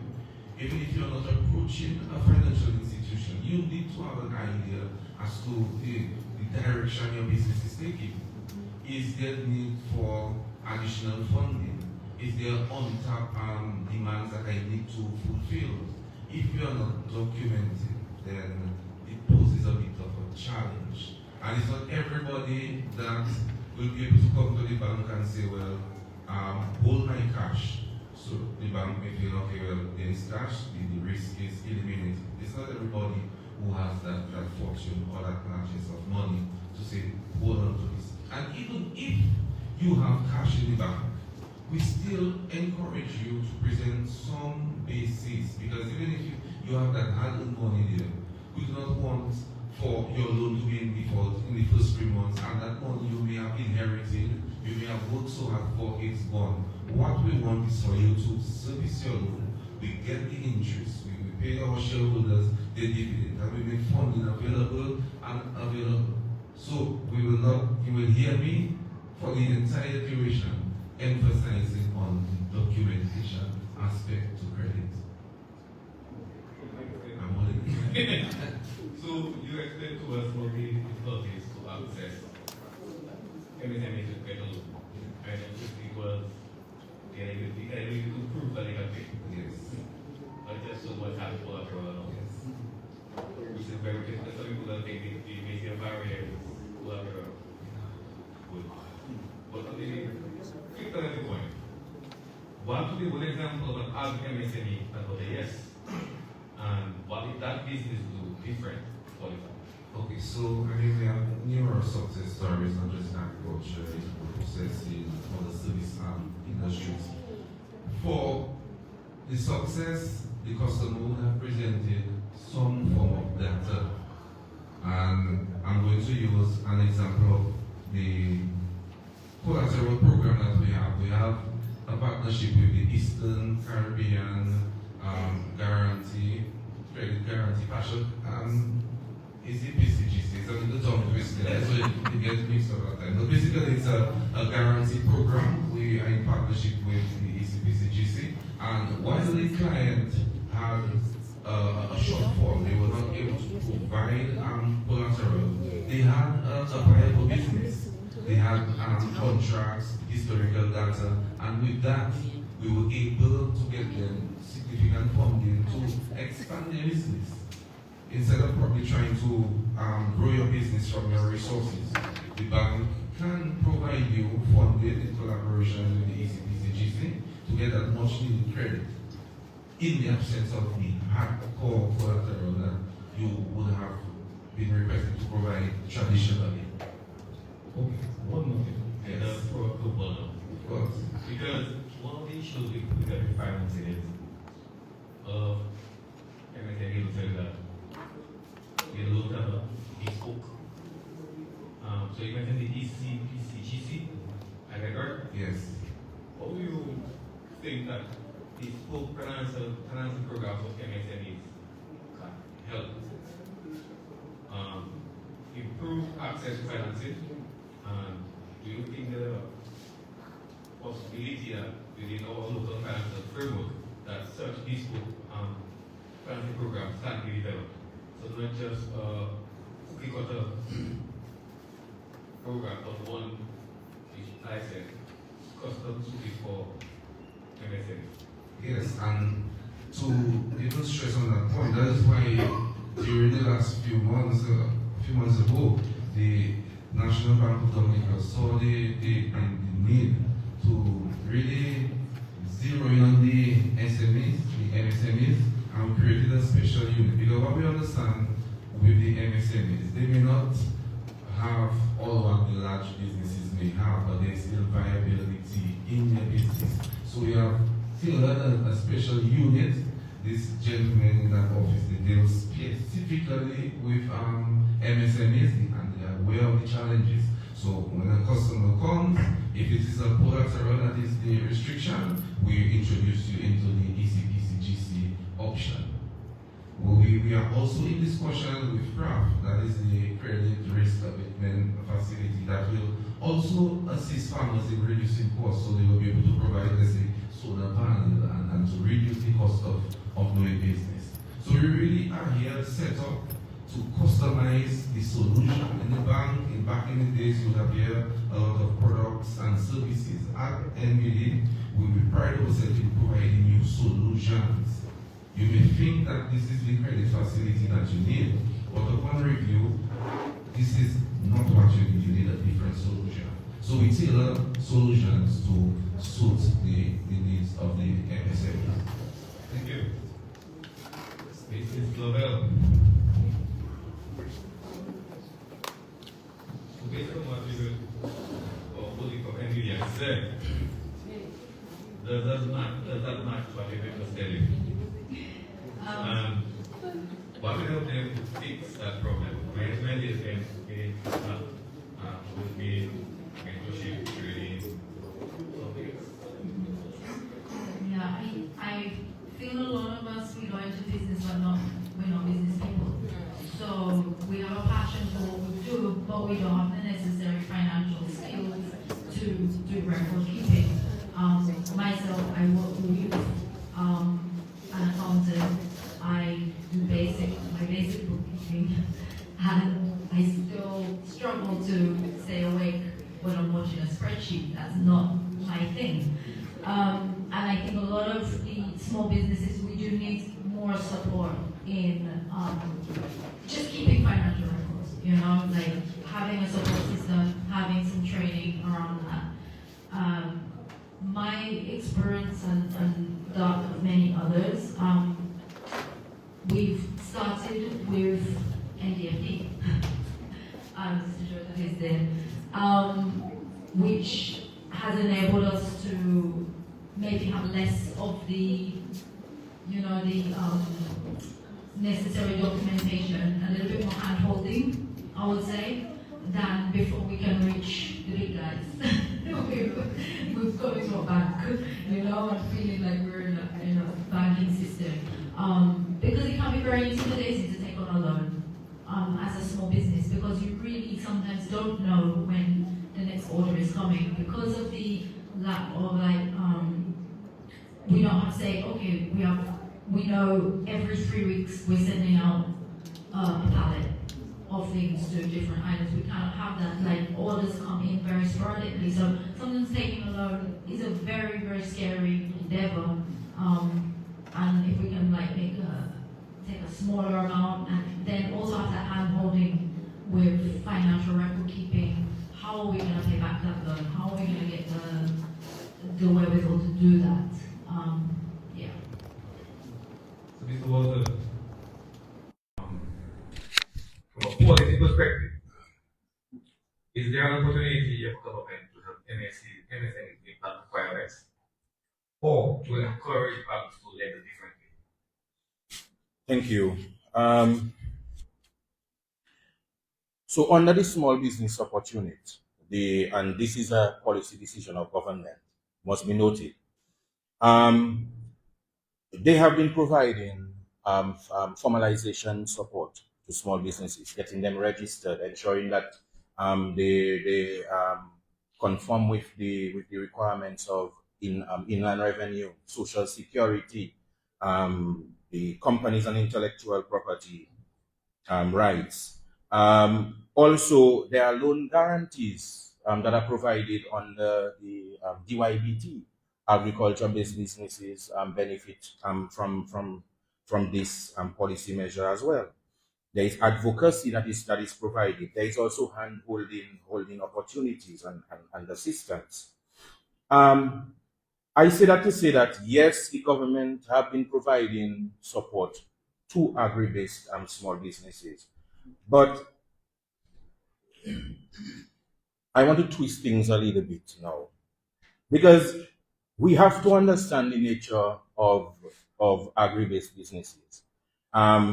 They are vulnerable, and they are vulnerable to external shocks. So I appreciate you understand the work that IICA is doing in helping to build resilience within the sector, and as a collaborative partner with the government. But my opinion is that financial institutions need to revisit internal lending policies. I really think so.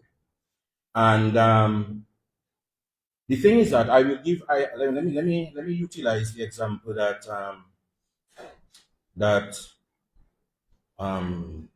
Terry mentioned. If you have a business, for example, like Jody, who's involved in Zootsie Oil, but let us just say that Zootsie Oil was her only product. Okay, so she was producing Zootsie Oil for the market. That's her only product. She is a client of a financial institution, and she's going through this situation at this present time. How is the bank prepared to assist her? You understand? As a financial institution, do you own? Are you only looking? I'm not speaking about NVIDIA. I'm speaking about financial institutions. Okay, that's what. All right. Are we looking at small business persons who come to us only as a statistic or an applicant? All right, and looking at their payability, rather than looking at how is it that we can help to strengthen that business to grow. All right, I understand the nature of business. You understand it's to make a profit.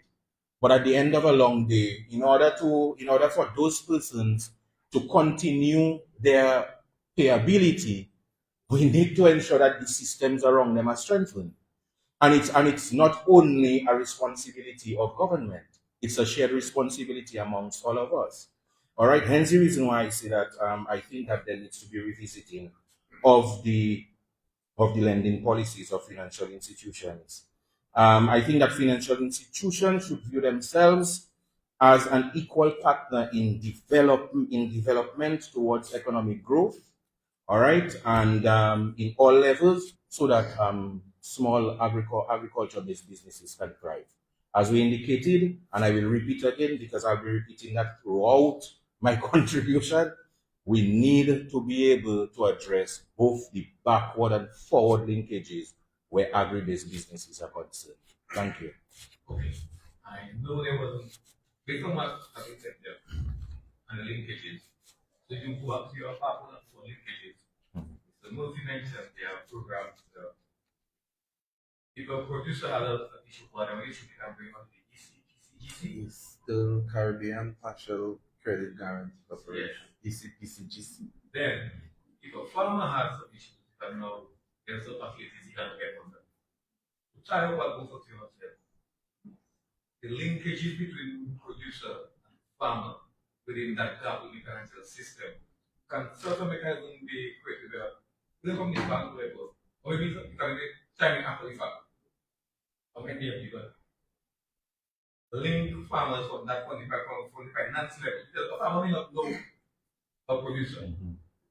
But the both of them come to you and say, I have issues in selling and I have issues in buying produce. So can those linkages be, do you see a possibility that such linkages be created within the financial sphere? Although the farmer doesn't have to, but I get what I'm saying. It's not a linkage that a farmer has a claim, the processor can feel like that, but they don't know each other. But hopefully, you're right. You see something like that can exist. Yeah, well, if a farmer comes to us and you're saying that he has prospects as well, or he has an arrangement to sell, how we can assist is that. No, like one of the things you're saying, one of the issues is, it ability to prove you can pay. Yes. But the farmer wants some financing. But sometimes markets are changed when he grows. The processor, one of the issues Terry earlier on was access to raw materials. But both of them come to the same institution, not knowing each other. But their product is not able to make the cycle from the value chain complete. Can there be mechanisms where some algorithm can say, but look, we have a farmer producing X, we have a MSME producing X. Now we're talking about the same kind of bespoke financing. Link them. Will you link them together? Yes, we will look at the possibilities of linking the units together because I mean it's in harmony that things can possibly happen. So we will look at her business and the producer as well. That's something that we would totally ignore. So why is that, guys? I think that's one of the issues we have in terms of financing and making it bespoke. Because in the chain, we cannot look at everybody on their own merit. Like what we want to do is remember they say we're going to be married to meet. So if they're meeting stone is bad, so be it. Agree. I like the idea of having this connection between the farmer and the agro processor, and that could be some. And Mr. Walter mentioned about having a manufacturers roundtable, which could solve a lot of problems if we kind of all come together and list out the issues, and then step by step we can solve them. And something like this might be suited within agriculture to really bring together, like, okay, for each of us to know, okay, who is producing what and what can we do with it? And are there people producing, or maybe somebody says, well, I don't know what to really grow that's going to be profitable, but somebody is making tea and they want consistent supply of mint and they can guarantee that farmer the income from growing that. So those kind of linkages could probably be made within agriculture and having some kind of roundtable within agriculture to link up the producers and the processors. Okay, thank you. Mr. Walter, it's all effect of the policy. Set the stage. So we gotta look to policy and accountability. Your ministry works on private sector development. Let's talk about what's going on and there's room for growth. So would you name one government program policy trying to help MSMEs in non-legal assets actually working? And if possible, you can tell us how many have been helped and then what measure the results have been achieved. Okay. I will follow in line with Mrs. Lovell. I will give more than one example. But allow me to mention that it must be noted that government's role is an enabler. All right, the government role is an enabler, and an enabler of environmental conditions to ensure that businesses thrive. With respect to, I just want to place it here that the MSME policy and legislation is at an advanced stage, and I'm comforted because we need the legislation and the necessaries to be able to ensure that we have a vibrant MSME sector. I also want to mention that policy measures do not function in silos, but rather they are interactive. And we will see why it is that I say that. With respect to policy measures of the government, we have, for example, the fiscal incentives concessions under the small business support unit. And this is basically reduction in custom charges, all right, that businesses would receive, and that monies would assist them in investing in other areas in the business, all right. I sought the permission of Mrs. Lovell prior to mentioning her name, but she is one of the beneficiaries of fiscal incentive, and she can contribute if she wants as to how fiscal incentives has benefited her under that program. But for information purposes, over 25 MSMEs, since it has been placed under the small business unit, over 25 MSMEs received fiscal concessions license, out of which 11 are agro or business or agribusiness, sorry, businesses. Secondly, we look at the emergency agricultural livelihood and climate resilience program. And that is a deliberate policy intervention by government to enhance and strengthen livelihoods. In excess of 100 agribusinesses benefited under that initiative, and they benefited from stainless steel tables, commercial blenders, commercial processing equipment, beekeeping equipment, and also yes, so which allowed them to increase capacity. Okay. Then we have the small business loan at the aid bank, which was placed at the aid bank. The monies have been consumed right now by small businesses across Dominica, but I want to focus specifically on those businesses that benefited from these funds, that are agri related. So $27.7 million was placed at the aid bank to help small businesses. Out of which, in excess of 91 agri businesses benefited, exceeding 2.5 million EC. Okay, so that's a substantial. It's substantial. All right. A substantial amount have been invested in helping to develop small businesses with agri-related small businesses. Sorry.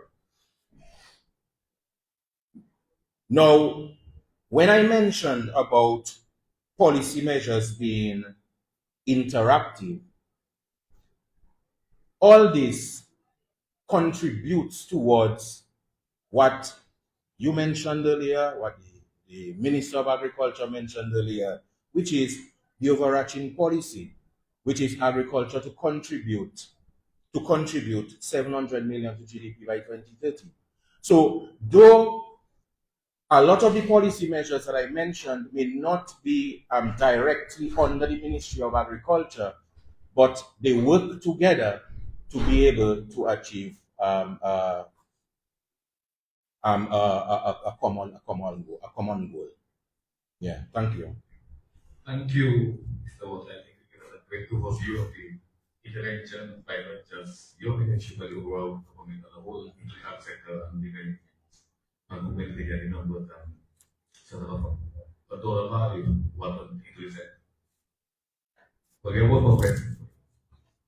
So looking ahead, what is one area where government support for our MSMEs could be strengthened? It could be a new initiative or one that is already existing and needs more resources or better coordination. Okay. And this is my suggestion. I just want to place that disclaimer. It's my suggestion.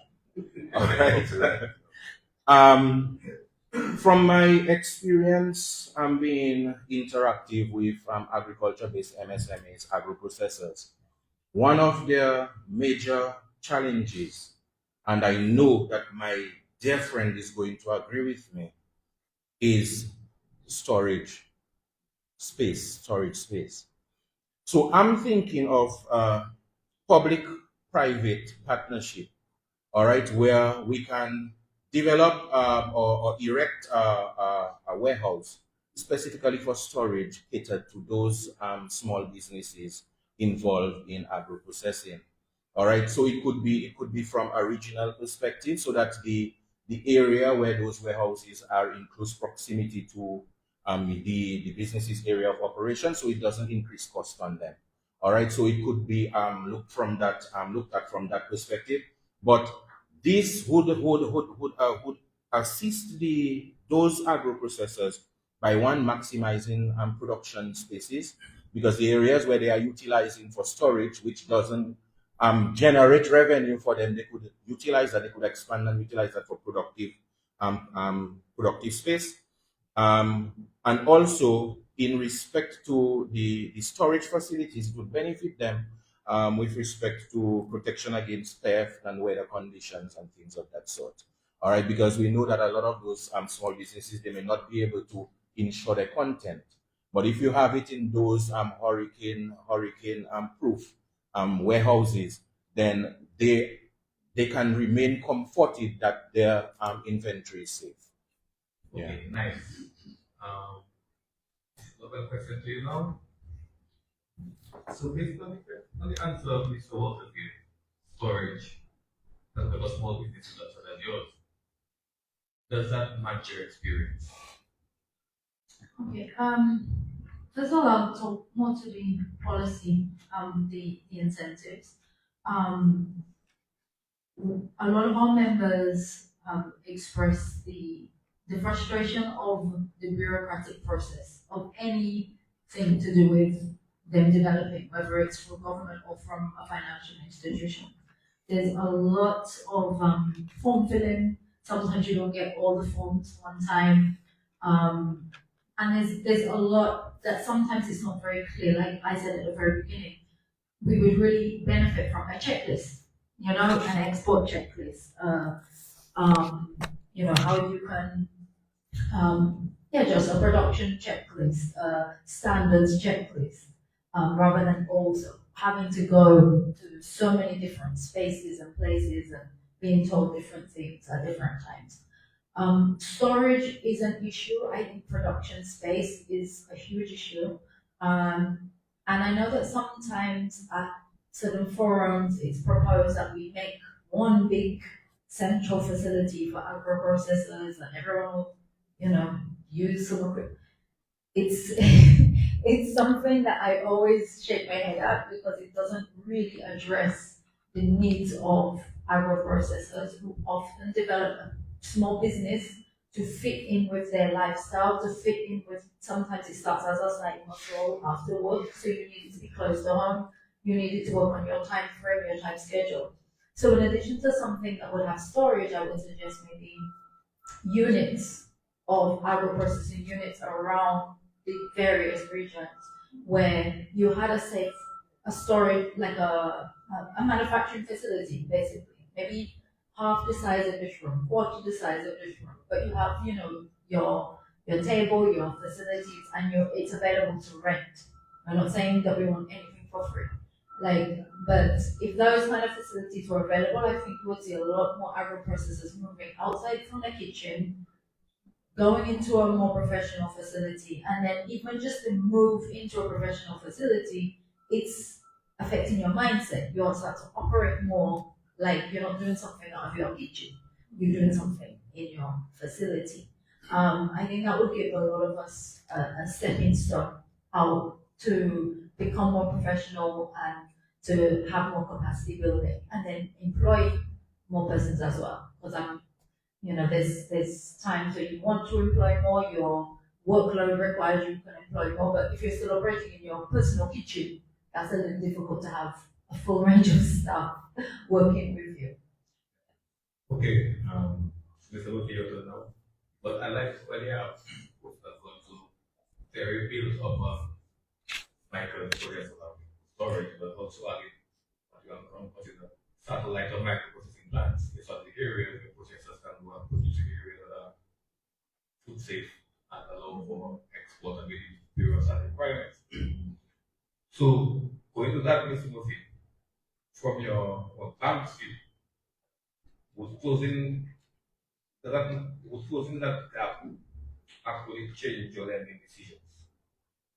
Okay, so if, for example, there is storage restrictions and the client has the means to undertake that storage that is needed, we would cater a specific facility for that expansion. And during the time of construction, we would structure our facility in such a way that there is not heavy burden. While you're doing that storage and your cash flows are sort of restricted, we would probably tell you, okay, well, you may have to just pay the interest. And if that is challenging, we may say to you, okay, what we will do, we will allow the interest to accumulate, and at the end of the period, we will capitalize it. So we will tailor a specific product. So again, you continuously look at your business, the growth potentials, and if you're seeing that there is growth potential, but you maybe do not have the resource to move to that potential, then the bank will look at your viable business plan, look at what you are projecting, and tailor the product to suit you. So you can store and you can distribute and whatnot and come out from your kitchen. Right. As I say, from cottage to mansion. Yes. So I guess we have kind of covered three basic topics. Three topics based on your expertise of producer finance policy, and everyone is the barriers from their institute and the success stories. And we have understood that from each one, there are barriers that everybody experiences, from the financer to the farmer, from the producer to the policy maker. So before we open up to the topic for questions, I want to ask each of you a question.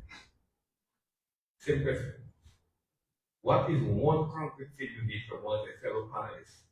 Not from the audience, but what's the one thing to make progress on what have been discussed today?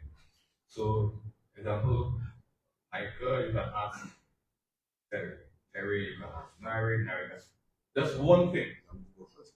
Just one thing that they can do. One thing you want, one thing you need from your panelists to make progress on what we have discussed. So I will go to Michael, who also shares the same name with me. I actually have two Michaels and a Henry on the table. So from NBD perspective, Michael, we want to really move the free piece, and you might be wondering what free piece that I'm talking about.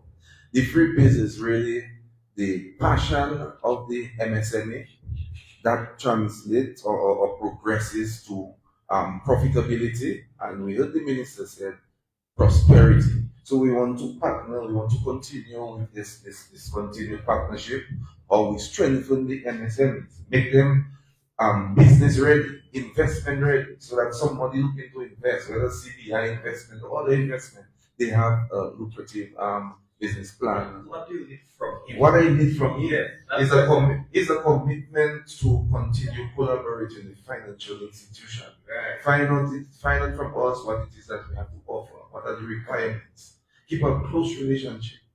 Okay? Targeting you because we share the same them and we will share the same vision and passion. Alright? So what might I do next? Alright, thank you. From a government perspective, we don't need much. Both of them. No, but I'm both. I want to have both. Yes. Yeah, and you will know why. What we require is openness and willingness to explore possibilities and opportunities. Both. Openness and willingness. I don't know. I have when you want this. Because that stage here, you kind of pay. So I want to know how to the level where one variable finished. That's why I say very specific. So you don't know from NBC perspective, they need more commitment, more direction. So we don't want kind of vague statements. So if you from the bank, I want X. From you, from producers, today we don't take on the vagueness. Yeah, but we have addressed what are some of the policy initiatives, what are some of the gaps, what are some of those things. Hence, what we're saying from the government is that we know what it is, we just expressed it. You understand? Fruitful dialogue. But what we need is commitment. That is what we need as government. We need the commitment for us to work together so that we can strengthen public-private sector relations. And also, we require result-oriented engagements. You understand? With both parties. Because the fact of the matter is that we can sit down here and we can talk. You understand? Everybody can talk. But what we want to ensure is that when we take the actions post this meeting, that the commitment is there from everybody. You understand? Hence the reason why I'm telling you, I'm not going to go down that nice road of saying, okay, I need that from you and whatsoever. No, we need the commitment. We need result-oriented engagement. That is what we need. I'll call it for the next one. So, for example, let's say, you tell the producers the kind of all about them. When we send out communicates, please respond so we can take actions to benefit you. Those things that you sometimes can speak for agency. You send us stuff, you get no feedback. And then people say, I get from you. Do you understand? So that means the barrier is still there. So I'm talking about like more of those concrete. It might seem small, but if you don't have no responses, you can't take action. You also have that. So that's an example. Well, manufacturers, we require that result oriented engagement with you. Okay? Right. So we go to last thing, commentary and Okay, so I think we've actually identified that we need more dialogue, right? With all, actually you included, don't you? With IICA and agriculture, to actually just have a round table where we sit for a day and figure this out, because there are linkages that's not being made. There's dots that's not being connected. There's things that could be very simply rectified, that I think we're all trying to do by ourselves or in our own individual institutions, and we just need to communicate more. So producers, manufacturers, we really do need to communicate to financial institutions and to government for policy, and to agriculture as well for that integration. So I'm calling for a one-day workshop for all of us. From everyone. Let's. Okay, so I think covered three critical areas within the value chain to our processors, and we have a pretty well-rounded audience.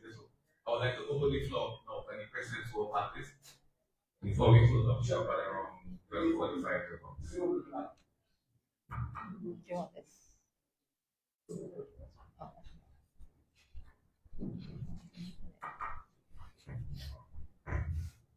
Thank you. So I can ask a question and also say something too. I know someone recently, very close to me, they sat at the bank, the National Bank. So it was in 9 hours. Mm. So the person's American and it was 9 hours. They came back the next day, and that is to register a business.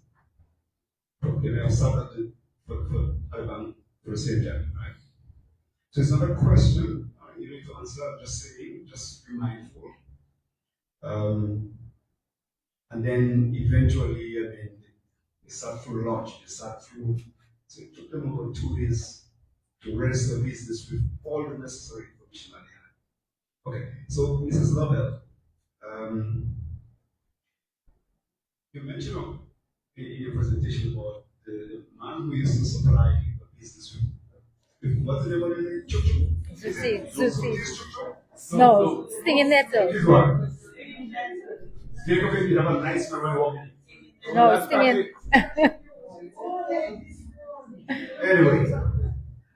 Anyway, but I'm saying that why would you, Mrs. Lovell, have a relationship with only dog hair or the and when that person dies, that you lose your supply. All right. You mentioned in your action maybe towards the end, so I won't go over everything. Modal linkage in terms of MOA, technical oversight. Now I'm thinking an extension officer, you ask him, can you find me someone who has routine and he might watch you? So I know we don't have anyone from the ministry here. The head of extension director might find it very strange that you as a processor is asking them to support you. So I agree with you in terms of the communication dialogue. But the other key thing though is, I'm just making some comments, scale of production. So maybe in there might be able to produce so much more. But I think one of the things you have to look at is quality. So we may not be able to produce on a scale that can supply 70 million people. Mr. Walter, you were not that correct in the figure, but anyway, close to that. I'm saying that Mrs. Lovell, as a producer, probably quality, because we've been not able to produce. Because very quickly, I speak to like coffee. We cannot produce like bureau and whatever, but the quality of the coffee that we produce is so top. So that's what about the scale of production as relates to quality. Making some points here. Records. If I were to go into processing this I'm not aware. Like, in other words, I'm saying that maybe the bank can have an outreach program, public relations program, a jingle on the radio, national radio, television, to say that process of farmer, whatever it is. These are the things that you must come to.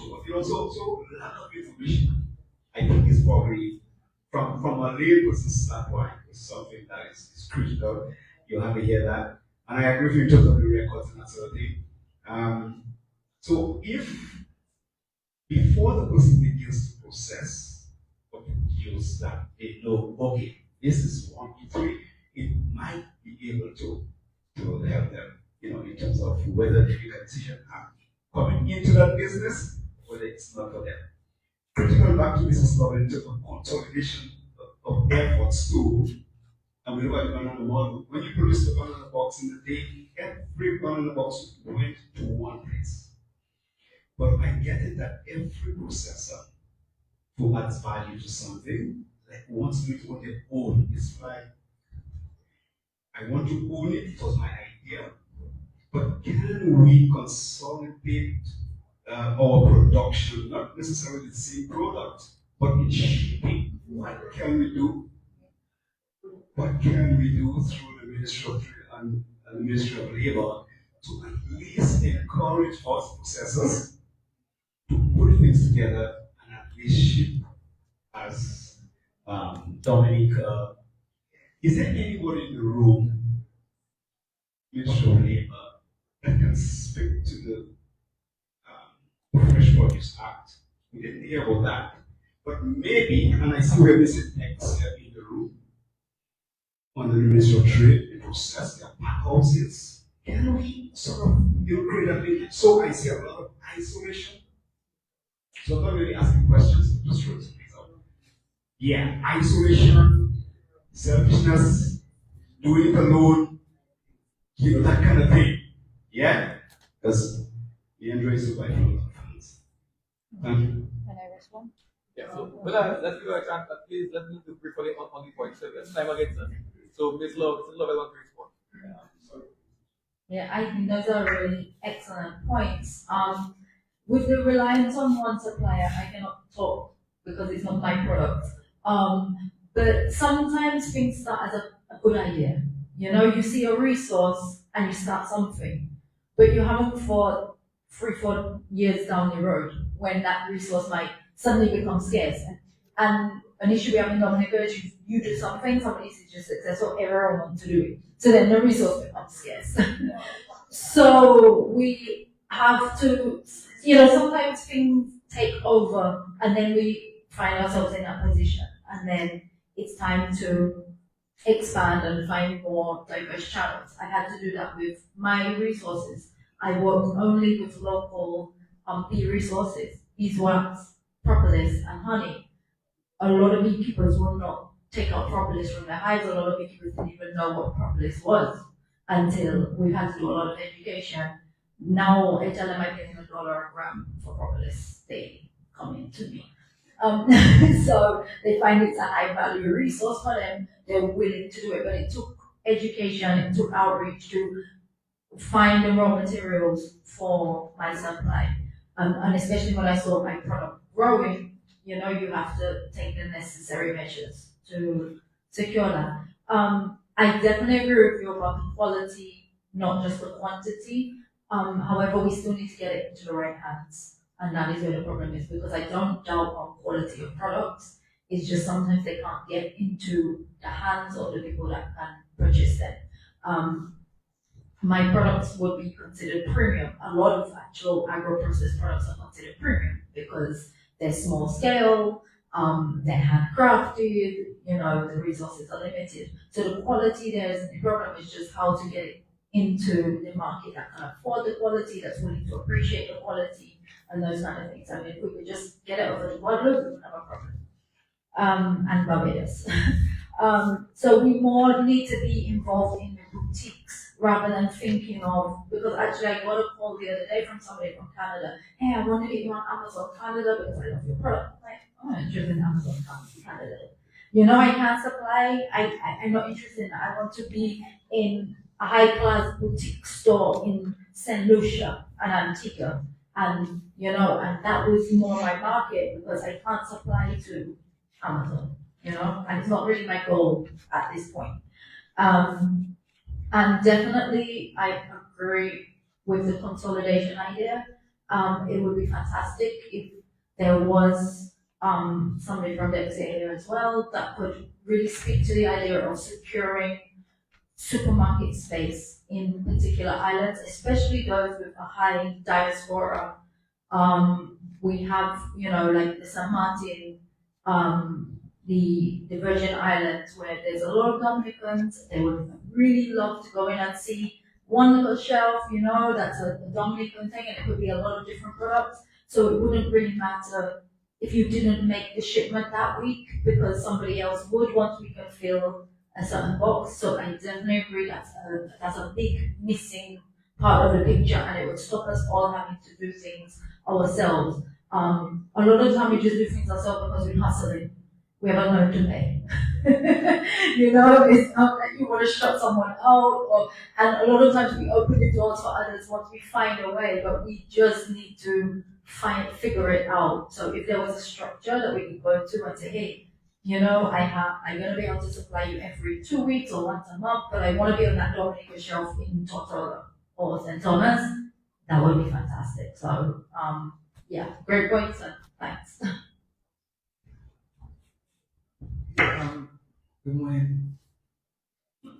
I just want to ask the policy man. Because without numbers of information, I cannot ask the right questions. So I'm asking, I've got about 5 questions, so I think one by one. And if 5 questions to understand. To who? Policy man. 5 questions. All you water. I get in a break. So do you have an inventory of all SMEs? And if so, have the data been disaggregated in terms of the products that they make? Good question. And I know you at one point you said 11 average, and you said 20, then you said 100 and something, so you know, go to in my head. You remember Bello? Production versus demand. At one time, Bello had to send to get paper mash. I think it's South America, somewhere there. Yeah. So the disaggregation of the data and the business pattern of working alone, I see a lot of aloneness in these MSMEs. And although there's ambition, but sometimes aloneness is not ambitious. And in Dominica, we like to say that this is my thing. I remember when we were there, I used to buy the postload. I was 18 years old. I chartered a boat, bring 5 or 6 officers with me. They make money, I make my money, we pay the boat, and So aloneness is not always ambitious. So I spoke about production versus demand. That's one of the gaps I hear. You must have the produce. So I had about 10 farmers doing dashing for me in cycles, production cycles. So have you done that? I spoke about the needs assessment, right? So probably we need to do a needs assessment because I hear financial literacy, basic financial literacy, as maybe one of the areas that you can, after you have disaggregated them, you can educate them. And you probably need to ask them what factors or opportunities can give them an edge. Because it seems they want to do too much within a little time frame. And the vision for the business in the next 10 years, the next 5 years, 10 years. Take their time, walk. The idea of next year is probably a good thing, but with the inconsistencies in production and items, sometimes it's not very viable. And maybe your suitcase idea is probably a good one too. It's a good vibe, but remember that aloneness is sometimes not profitable. Yes, sir. Thank you. All right, thank you very much for your questions. I'll try my best to respond. Okay, in respect to the consolidation of shipping, though the government can put the necessary policies in place, you understand, create the necessary atmosphere, it depends on the agro processors to decide as to whether this makes sense to them. Okay, so yes, I mean, we mentioned about the economies of scale and things of that sort, yes, but it's all dependent on whether the agro processors, you understand, are willing and they find it making sense to them. Hence the reason why we spoke about exploring the manufacturers roundtable discussion, and that is specifically to help to address some of those issues, the logistical issues and things of that sort. Okay.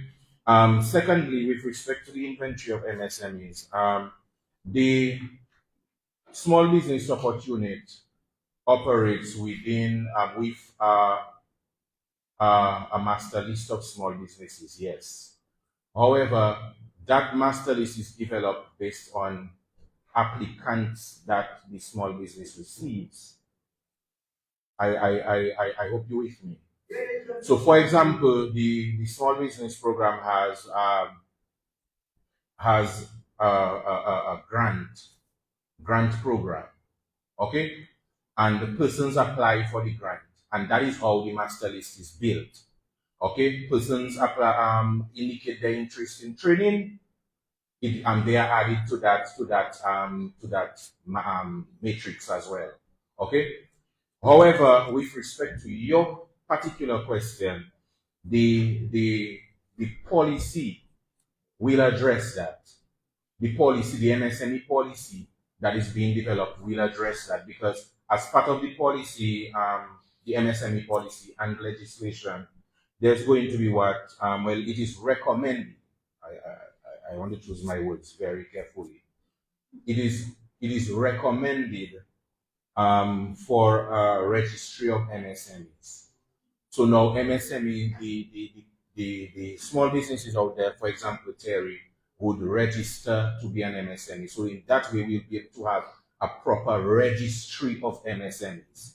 Okay? Because currently, if we have to figure out how many MSMEs, and based on definition that are operating in Dominica, I have to go to NDFD. I have to go to the government. I have to go to the Companies and Intellectual Property Rights Office. I have to go to Social Security. I have to go to Inland Revenue. All right, to be able to pull that necessary information. Hence the reason why I'm saying that the policy will address that. You understand, through a registry of MSMEs. With respect to the pattern of working alone, yes, that is something that we have realized. We have tried numerous initiatives to get persons to cluster, and not only in terms of shipping, but cluster in terms of, if you are doing a light product, that you could work together and it would help with economies of scale. But I guess it's just an culture. It's a cultural thing. You understand, where persons just like, hey, it's my own and my own. So we need to break that. We need to change the mindset. You understand, where business is concerned. And with respect to the needs assessment, this is an ongoing thing. So as we are going out there, we are interacting with small business persons. We are finding out more and more information with respect to what are some of the needs, and then we tailor our programs to suit them. All right, but it's based on the need. All right. However, the policy also recommends standardization of certain training programs and things of that sort. So hence, once it comes into effect, though, some of those things will be regularized. Thank you. Okay, good afternoon. With respect to moving from cottage to mansion, IICA has been doing a model where they make food approved facilities available around the country. So you don't have to invest all of that. It is already food safe according to the flow and the standards of HACCP. So you just take your stuff there, and probably, I don't know who can do it, who can take it to the minister, but probably we can do some of that here. We know you distributed the blenders. I would not have known that had I not seen it here. But that's home, that's cottage, and how food safe is that? So if we have those facilities, because they do it a lot, and cassava, they don't do it singly, they do it as a cooperative. They market it under one brand. So they don't have 10 packets here and 10 packets there. They'll have 100 of the same brand by the same women's cooperative. So what we can do is probably invest in those facilities, specialize for different products, and maybe we can upscale in that way. Let me just continue on your point, that's a great point that you brought up. But however, recently the Prime Minister proposed that same proposal to the agro processors involved in beekeeping and also pepper sauce. You understand, where they would bring their produce to that centralized facility, and then they would have one branding moving out of Dominica. So then the certification and all those things will take place at that one facility. Yeah. So great, great point. Okay, so I have a question for Terry and Naren. How does climate finance play a part in your business, Terry, and you, Naren, as the lender? How does that play a part, especially with business continuity and for you protecting your business? Okay, so when you say climate financing, you mean financing for hurricane? Okay, so we know the agricultural sector is prone to damages from natural disasters, hurricanes, and whatnot.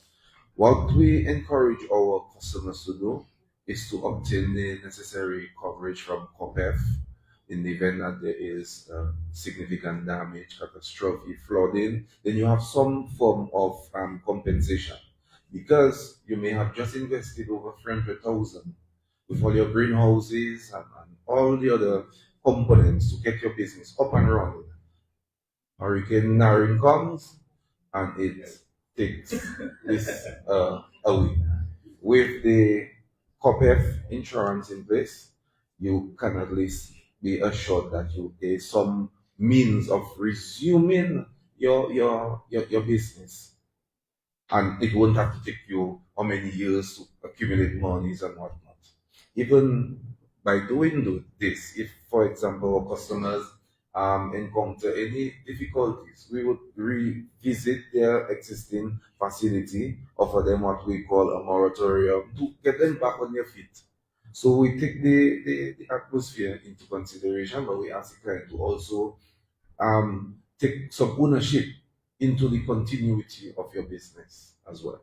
Okay, so thank you for that response. You mentioned encourage, right?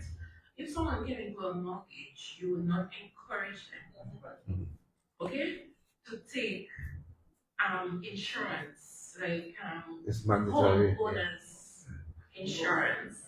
I'm just wondering, yes, so I'm just wondering, in a case like that, it is high risk as well, but there is an insurance that can cover any losses.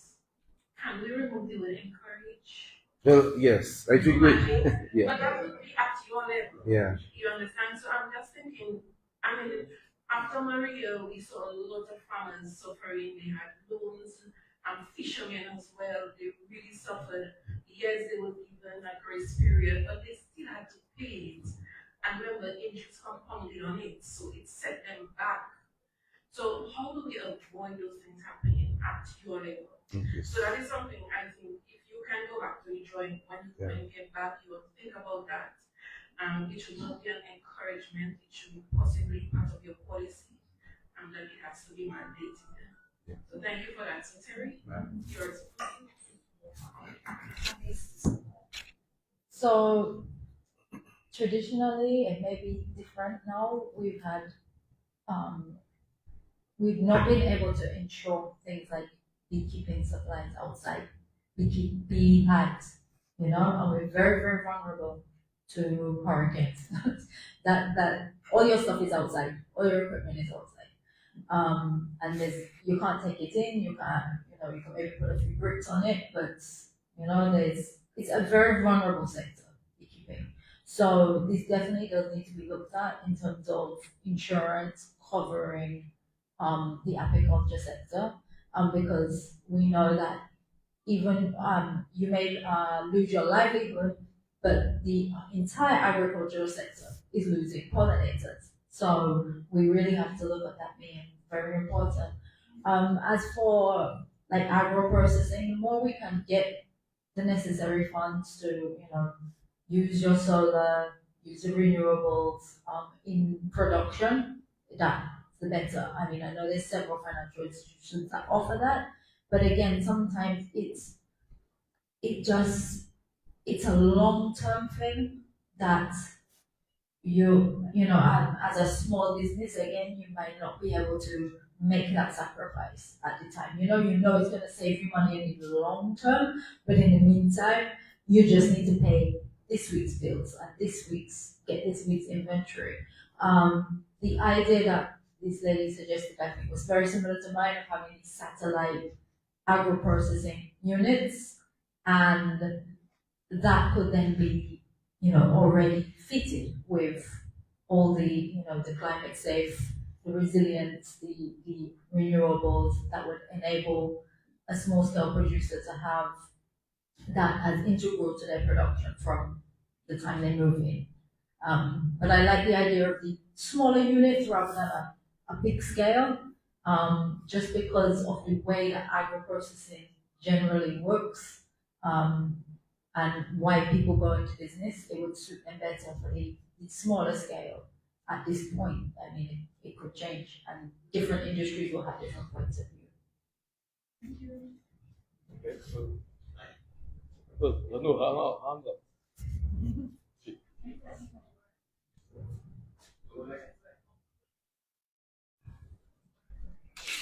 Okay, good day to everyone. Quite a few points. I'll try to be very short. Some of which were mentioned already. For the banks, I'm glad to know that you are working in collaboration with ECTCGC. That's something I was going to bring up as well. Going back to Ms. Senari, you asked this question: how do we eradicate, the risk management when the business is coming for lending and so forth? I'm thinking, can there be a structure that the banks perhaps come up with that is easily adaptable within the business, that's easily integrated, but digestible? So I know that the NDFD, they have these seminars and workshops that's ongoing.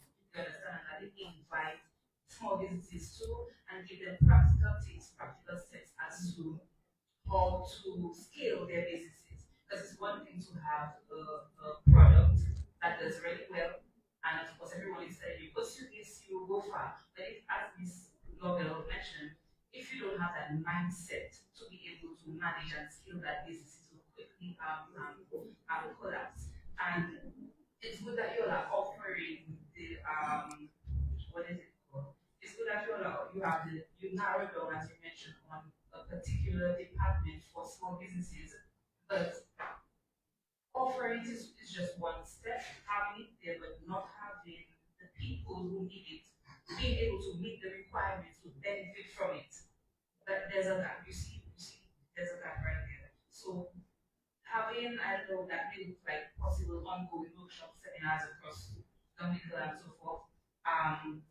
Some can be online, but I think in person, putting in the work or setting aside a budget for going around the country to really link in those intentional steps for scaling businesses and helping businesses from the ground up, right? Because at the end of the day, it's not just we're looking to export, yes, not just regionally, but internationally.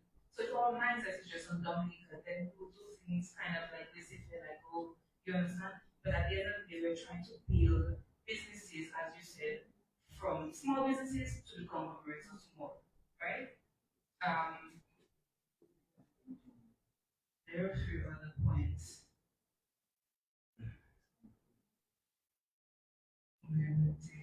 Yes, quite a few. Okay, let's go to Mr. Policy Man. What? This is a simple there. Your lead to the manufacturer was that we need to see more result-oriented engagement. My question is, what does that look like? I realize Mr. Cyril tried to really, dissect your response a bit and to steer that question a bit. And I was thinking the same, because your initial response to me was a text. We want to know below the surface, what does that look like? You know, what are the, to you in general, what does that look like in terms of result oriented engagement? Is it just that, okay, you assist small business and they come forward and take pictures to show that something was done, but what does that look like in terms of strengthening that relationship, strengthening that bond, and creating lasting impact? Okay, Mrs. Lovell, you mentioned that you would like to see like a one-day workshop, right, for all small businesses and stakeholders. And personally, I think one day is not enough. Yeah, I agree. I think that in collaboration to what I mentioned for Mr. Nari in terms of the banks, a series of workshops can be held, of training of seminars that's ongoing, because you know it's a progressive and ongoing thing. And there's so much that we can discuss in only just 1 or 2 days. Perhaps it could be a quarterly thing. I don't know, come up with something that is practical, that is ongoing, because we know that there's so many factors that change as time goes on.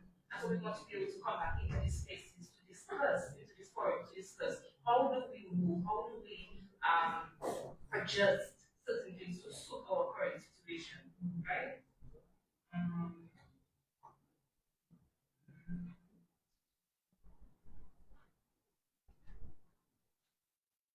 Yes. So,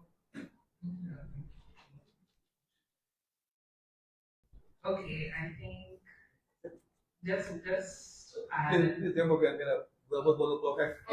Okay, I'll be someone else. I'll be something. What I'll do, we'll set up.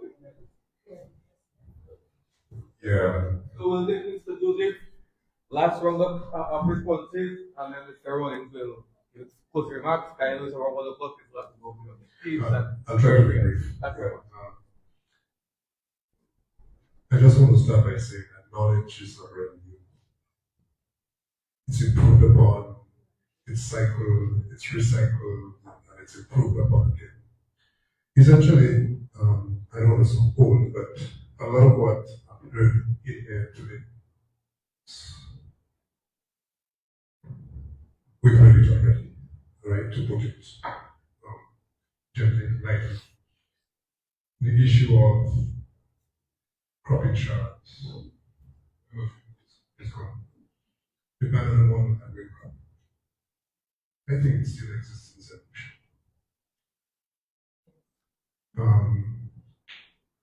satellite production offices. This was a hot discussion when I started at NDMD a couple of years ago, 2 years, 3 years ago. I started there, so that was a discussion we were having there. Pepper sauce was one of the main areas of hot sauces and whatnot. So we did discuss that. That didn't really materialize. The isolation, the selfishness, the imitations. I want to give one thing. The imitation is not unique to Dominica. Right? Most of us have a phone. They're not all iPhones, they're not all Samsungs. So you are going to have competition develop because somebody sees value in what you're doing and they believe they can do it as well. So it's going to happen, all right? They say that somebody can copy what they can replicate or duplicate, but they cannot be you. And that is so you have to develop a competitive advantage. And saying all that to say, and I'm going to come back to you, Mr. Michael Pontiman. I happen to know Michael because he's from the same general area. He did a stint at NDMD some time ago. And when he told me, or he informed that he was appointed as the public sector liaison, right? I got it right? Public private. Coordinator. Private sector Relations coordinator, right? Commerce and innovation. Good. I was kind of excited because I was of the opinion that one of your roles and responsibilities would be to take all of this information here and make it work.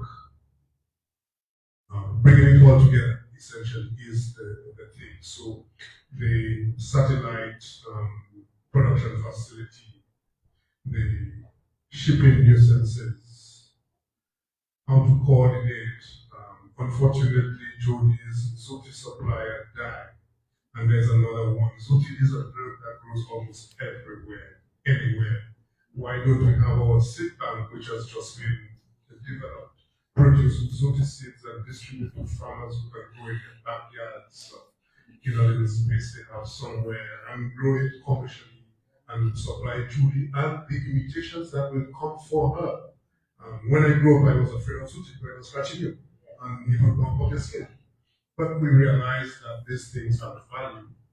And you look at Zuti, Jody's packaging of Zuti, and it is not Zuti, you pass it all over your skin and it does nothing for you. So there's value in all of those things. So how do we, as a small country, and we have to think in the context of what we have, that we cannot replicate or duplicate what the larger countries do, but make things that work for us by utilizing our knowledge. And this is a wonderful knowledge base that we have here. Different experiences, different knowledge bases, and everything else. And how do we convert that into 1, 2, 3, 4 points that can really significantly improve the agriculture and agro-processing and agribusiness sectors that creates the forward and backward linkages that Micah is talking about that make us move from the cottage to the mansion. Thank you. I still want you to respond, Micah. You want to go briefly? Yeah, very, very brief. Good afternoon. Policy man. Mr. Walker, you mentioned in your presentation that government places monies at the aid bank. I think it's sum of 27 billion, that's what you said? Yeah. 27 billion. And you mentioned that 2 something billion was in excess in excess of 2 something billion agriculture. Can your new policy for small businesses direct or can it how to say can it be tweaked to allow that when these monies are placed in development banks, that a certain percentage is for agribusiness and youth in agribusiness? Because if we want to hit our target of 700 million to contribution to the GDP, I mean, these things need to be taken into consideration that a certain percentage of these funds for small businesses needs to be directed to agribusinesses and to the other maker as well.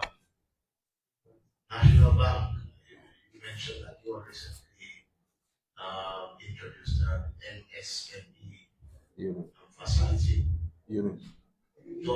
Can your facility do the same thing? Direct certain amount of the funds that are at that facility to agribusiness and youth in agriculture? Because we have an aging population in agriculture. If we are trying to get young people back into agriculture, these resources needs to be more targeted towards them. Thank you. Okay, so why we have a priority, thank you. And we are on the clock, so it's one, people are able to trickle out. So in that regard, I'll ask you what you saw last remarks. Based on the question I'll ask, but any part of your closing, I will get good for the time. No, seriously, everybody have a point. Yeah. So I myself have to go. Right, so any part of your closing, and then that makes everyone to the closing remarks. Yes. All right. So quickly, you ask, what is it? What does it look like? Result oriented. Okay. For example, first one, capacity building. The ministry has on numerous occasions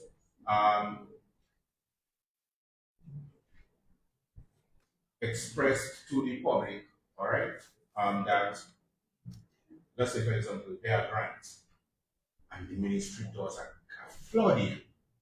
You understand? Persons are calling the phones continuously keep ringing.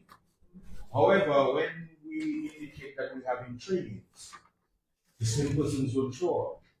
So how is it that we expect to build competencies within the sector if persons don't want to build capacity within the institution, within their small businesses? Secondly, we have a lot of forums, but the fact of the matter is that after we leave the forum, the action dies there. So the talk happens there, but the action dies there as well.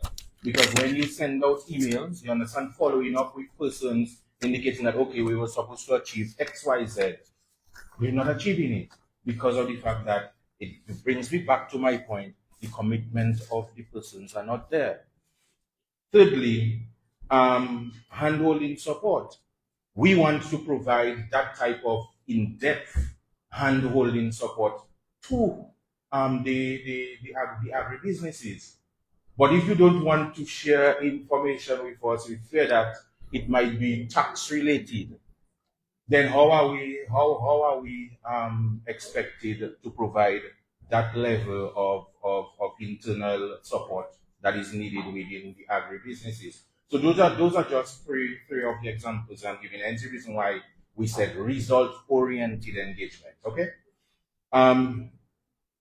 Secondly, Mr. Joseph, with respect to your question, well, comment / question. All right. You recall in December 2025, you were one of the presenters at the Private Sector Resilience Alignment Forum that we had at the Intercontinental Resort in Portsmouth. Out of it, I think it was Mrs. Lovell who was the one who proposed that there should be some sort of forum where manufacturers meet with all stakeholders within that sector to be able to address the issues of the sector. Hence the reason why we are exploring this. So my presence at these types of forums is not just to come here, listen, maybe talk and whatsoever, but it's to be able to take information from those meetings and action it. You understand? Through adding it to budget lines. Okay?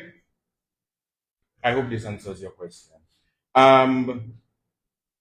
Thirdly, with respect to the amendment of the policy, I think that this one is above my pay grade.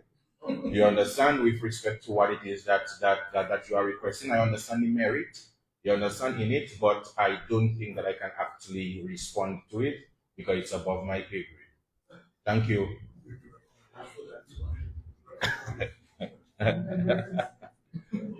Yes. Okay, so if I may just speak to the point that was made, the 2 points that were made with regards to the bank. Yes, we continue to embark on continuous community outreach, continuous education. But at the end of the day, what we also pride ourselves in is a robust, proactive program that we have with our clients. So you get a facility approved, we don't just allow you to sail away. We continuously check on you. How are you coping with the situations that are happening out there, increased fuel prices? What are you going to do to remain competitive? So yes, and of course there will always be room for improvement. So if we are doing it twice, maybe there's need to do it 3-4 times. But education will never be enough, and it's something that the bank continues to advocate for.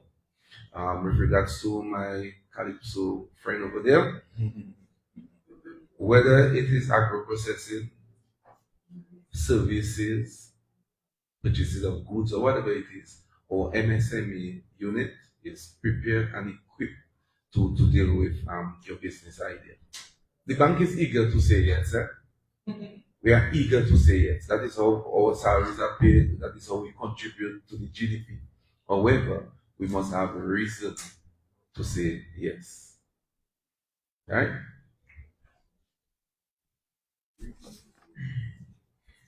Okay, so I think just in closing, this has been a very fruitful discussion, and as Mr. Walter said, it's not something that just ends here. We have to take it back to wherever we're going. For myself as a manufacturer and representing Purple Business Association, we would definitely be interested in having more forums. Like this lady said, it's not just a one-day thing. And we have a lot to share with each other. Mr. Joseph said, oh, I think it's gone. Oh, gone again? No.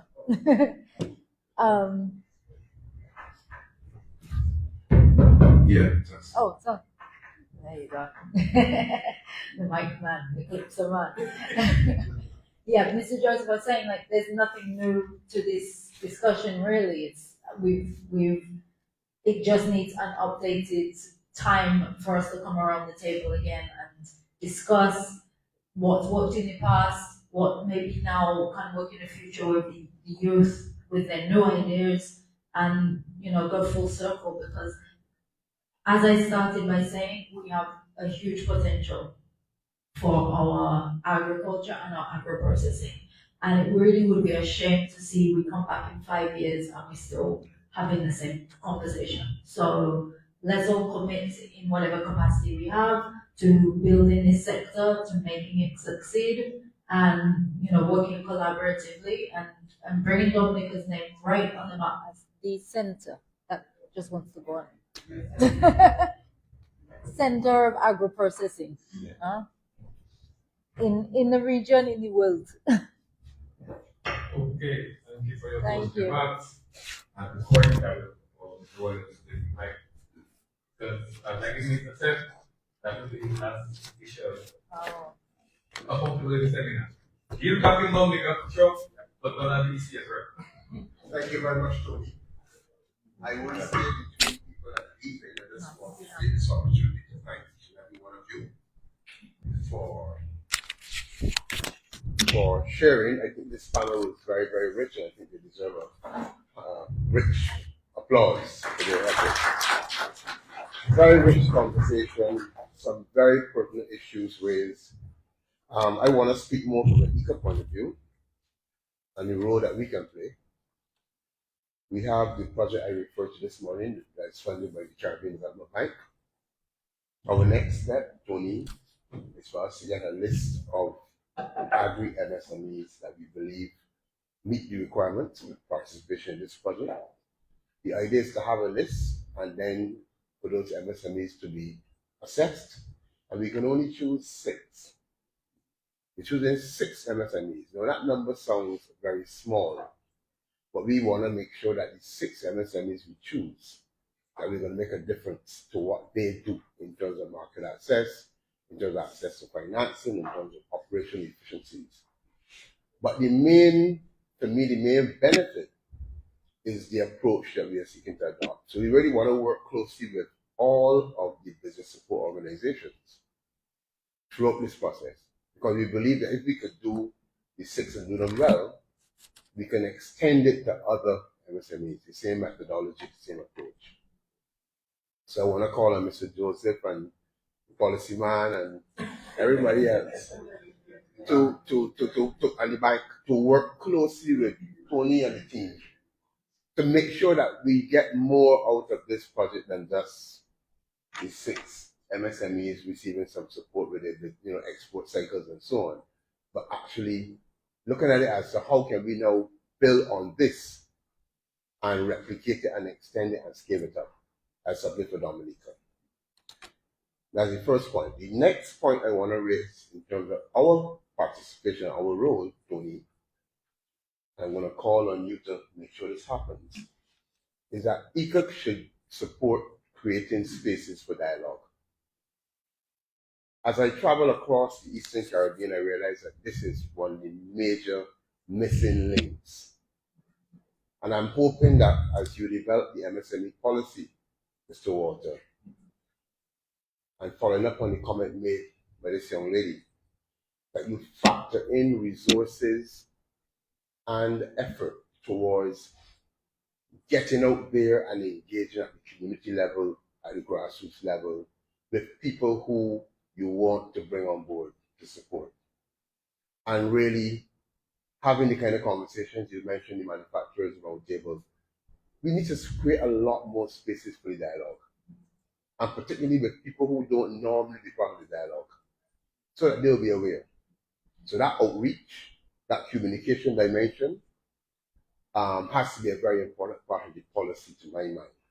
You might have sound fiscal incentives and all those things, but if people are not aware, if people don't feel as though, and people don't understand, somebody mentioned the issue of using jingles and so on, you need to make sure that you can connect with the people who you want to benefit from the services that you offer. The other thing I want to mention is the issue of our role, and I'm speaking about everything in terms of what we can support. So Tony, we can support creating the spaces for dialogue. The other thing that I believe that we can support is the issue of improving business record keeping and documentation. You mentioned over and over the issue of data. Businesses coming into the bank are not having solid information that allows you to make informed decisions about loans and so on. We need to be able to support farmers, MSMEs in building that business-oriented approach to record keeping, documentation, and so on, that makes them bankable. It makes them bankable, not just the project, but it makes them bankable. And this is part of the very project that we're going to be having. The access to finance component is about how do we make businesses bankable. And to my mind, an important part of making businesses bankable is the issue of information, data, and so on. And finally, the issue of creating dedicated spaces for agro-processors. We have examples in the region. We have the commercial kitchens that have been very successfully implemented in Jamaica. Barbados now has an international food center. A number of people have been going there to look at the center. Essentially, manufacturers go in there with their bottles. There's a guy that does a rum liqueur, so he goes in with his rum, his milk, his bottles, labels, comes up with boxes of finished product ready for the market. It meets all the requirements in terms of food safety standards and so on. And basically what he does, he pays for a service. It's something that I think we should look at. And that one's a big one, very sophisticated one. But the Jamaica model is also one that's very instructive, where they have the commercial kitchens in different locations. Some of them are very simple, not bigger than here, but it allows the manufacturer to come in, run their product, they clean up and leave. And they pay a fee, and next person come in and do their thing. Simple equipment and so on. But it avoids, as someone was saying earlier, the investment of somebody having to put in a whole processing plant when they don't need to, because that initial investment is not there. And we therefore need to put that in place. And my last point relates to what we can do as IICA to promote the clustering that you spoke about. I agree 100% that everybody wants to have their brand, everybody wants to sell their brand. Building a brand and selling a brand is a very involved process. And I would never say to manufacturers don't want to have their own brand. But there are also opportunities for intermediate products that don't necessarily need to be branded that way, that people can get together and just do a first stage product for a somebody who's finishing the manufacturing process. So producers can get together and just do a mash, whether it be a cassava mash or whatever. It doesn't require, what you want is volume. So it requires them working together to do the mash together. So the issue of clustering, if we don't do it, we are not going to see the kind of results that we need. I understand people want to have their own brands, but I would strongly recommend that where there are opportunities for clustering and cooperation, we should promote those. And this is something that IICA is willing to support. So I want to commit the Institute to doing its part. We want to start with the CDB project. It's being led out of our office in Trinidad and Tobago under the leadership of Diane Francis, Dominican herself, and therefore we're going to be looking to work in Antigua and Barbuda, Dominica, Trinidad and Tobago, St. Lucia and Grenada. So we'll be working across these countries, and I see it as an opportunity to really at least support a number of MSMEs, but not more than that. And I repeat, it's an opportunity for us to engage with the business support organizations in country to see how we can build a model of cooperation that allows us to work and extend this to a larger number of MSMEs moving forward. So I want to thank each and every one of you for your participation. I want to thank the media, MO News, for being here with us throughout. We appreciate it very much. I want to say a special thanks to our panelists. I think you all did a great job. I think the information was extremely rich. I hope that we're able to capture these issues, Tony, because they're issues that we need to keep on the front burner of the conversation. Good to see Naya here, the young people, and we continue to support them and the women.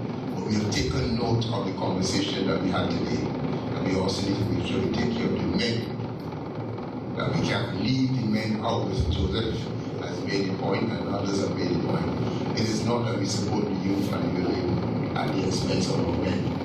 And we need to recognize as well that our more mature farmers who are men will be the mentors. They're the ones that really should be guiding. Yes, you'll be asking the young farmers to adopt new and improved technologies, but there are still things that you can learn from the older farmers, but they have learned from experience. So we need to include them in the process. We want to be an inclusive process and not a process of exclusion. So thank you very much for your time and for your very attention. I want to thank in particular Maureen and Tony for putting this seminar together, and the colleagues from the Ministry of Agriculture for the tremendous support that you provided to us.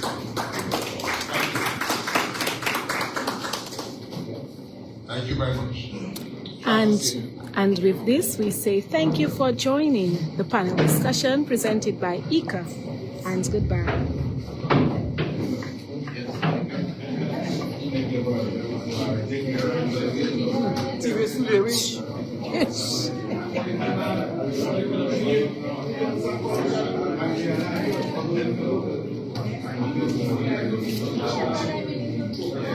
Okay, so I'm just staying on a beat while our YouTube gets ended, and then I will say goodbye myself.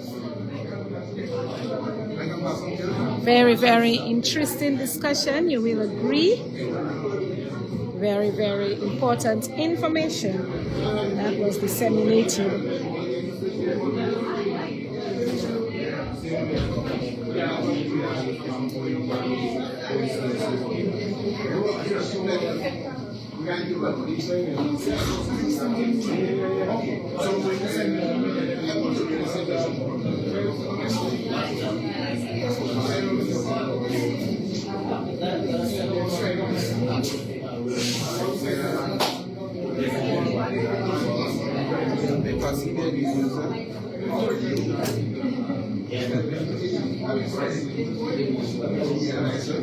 Okay, once again, we say goodbye.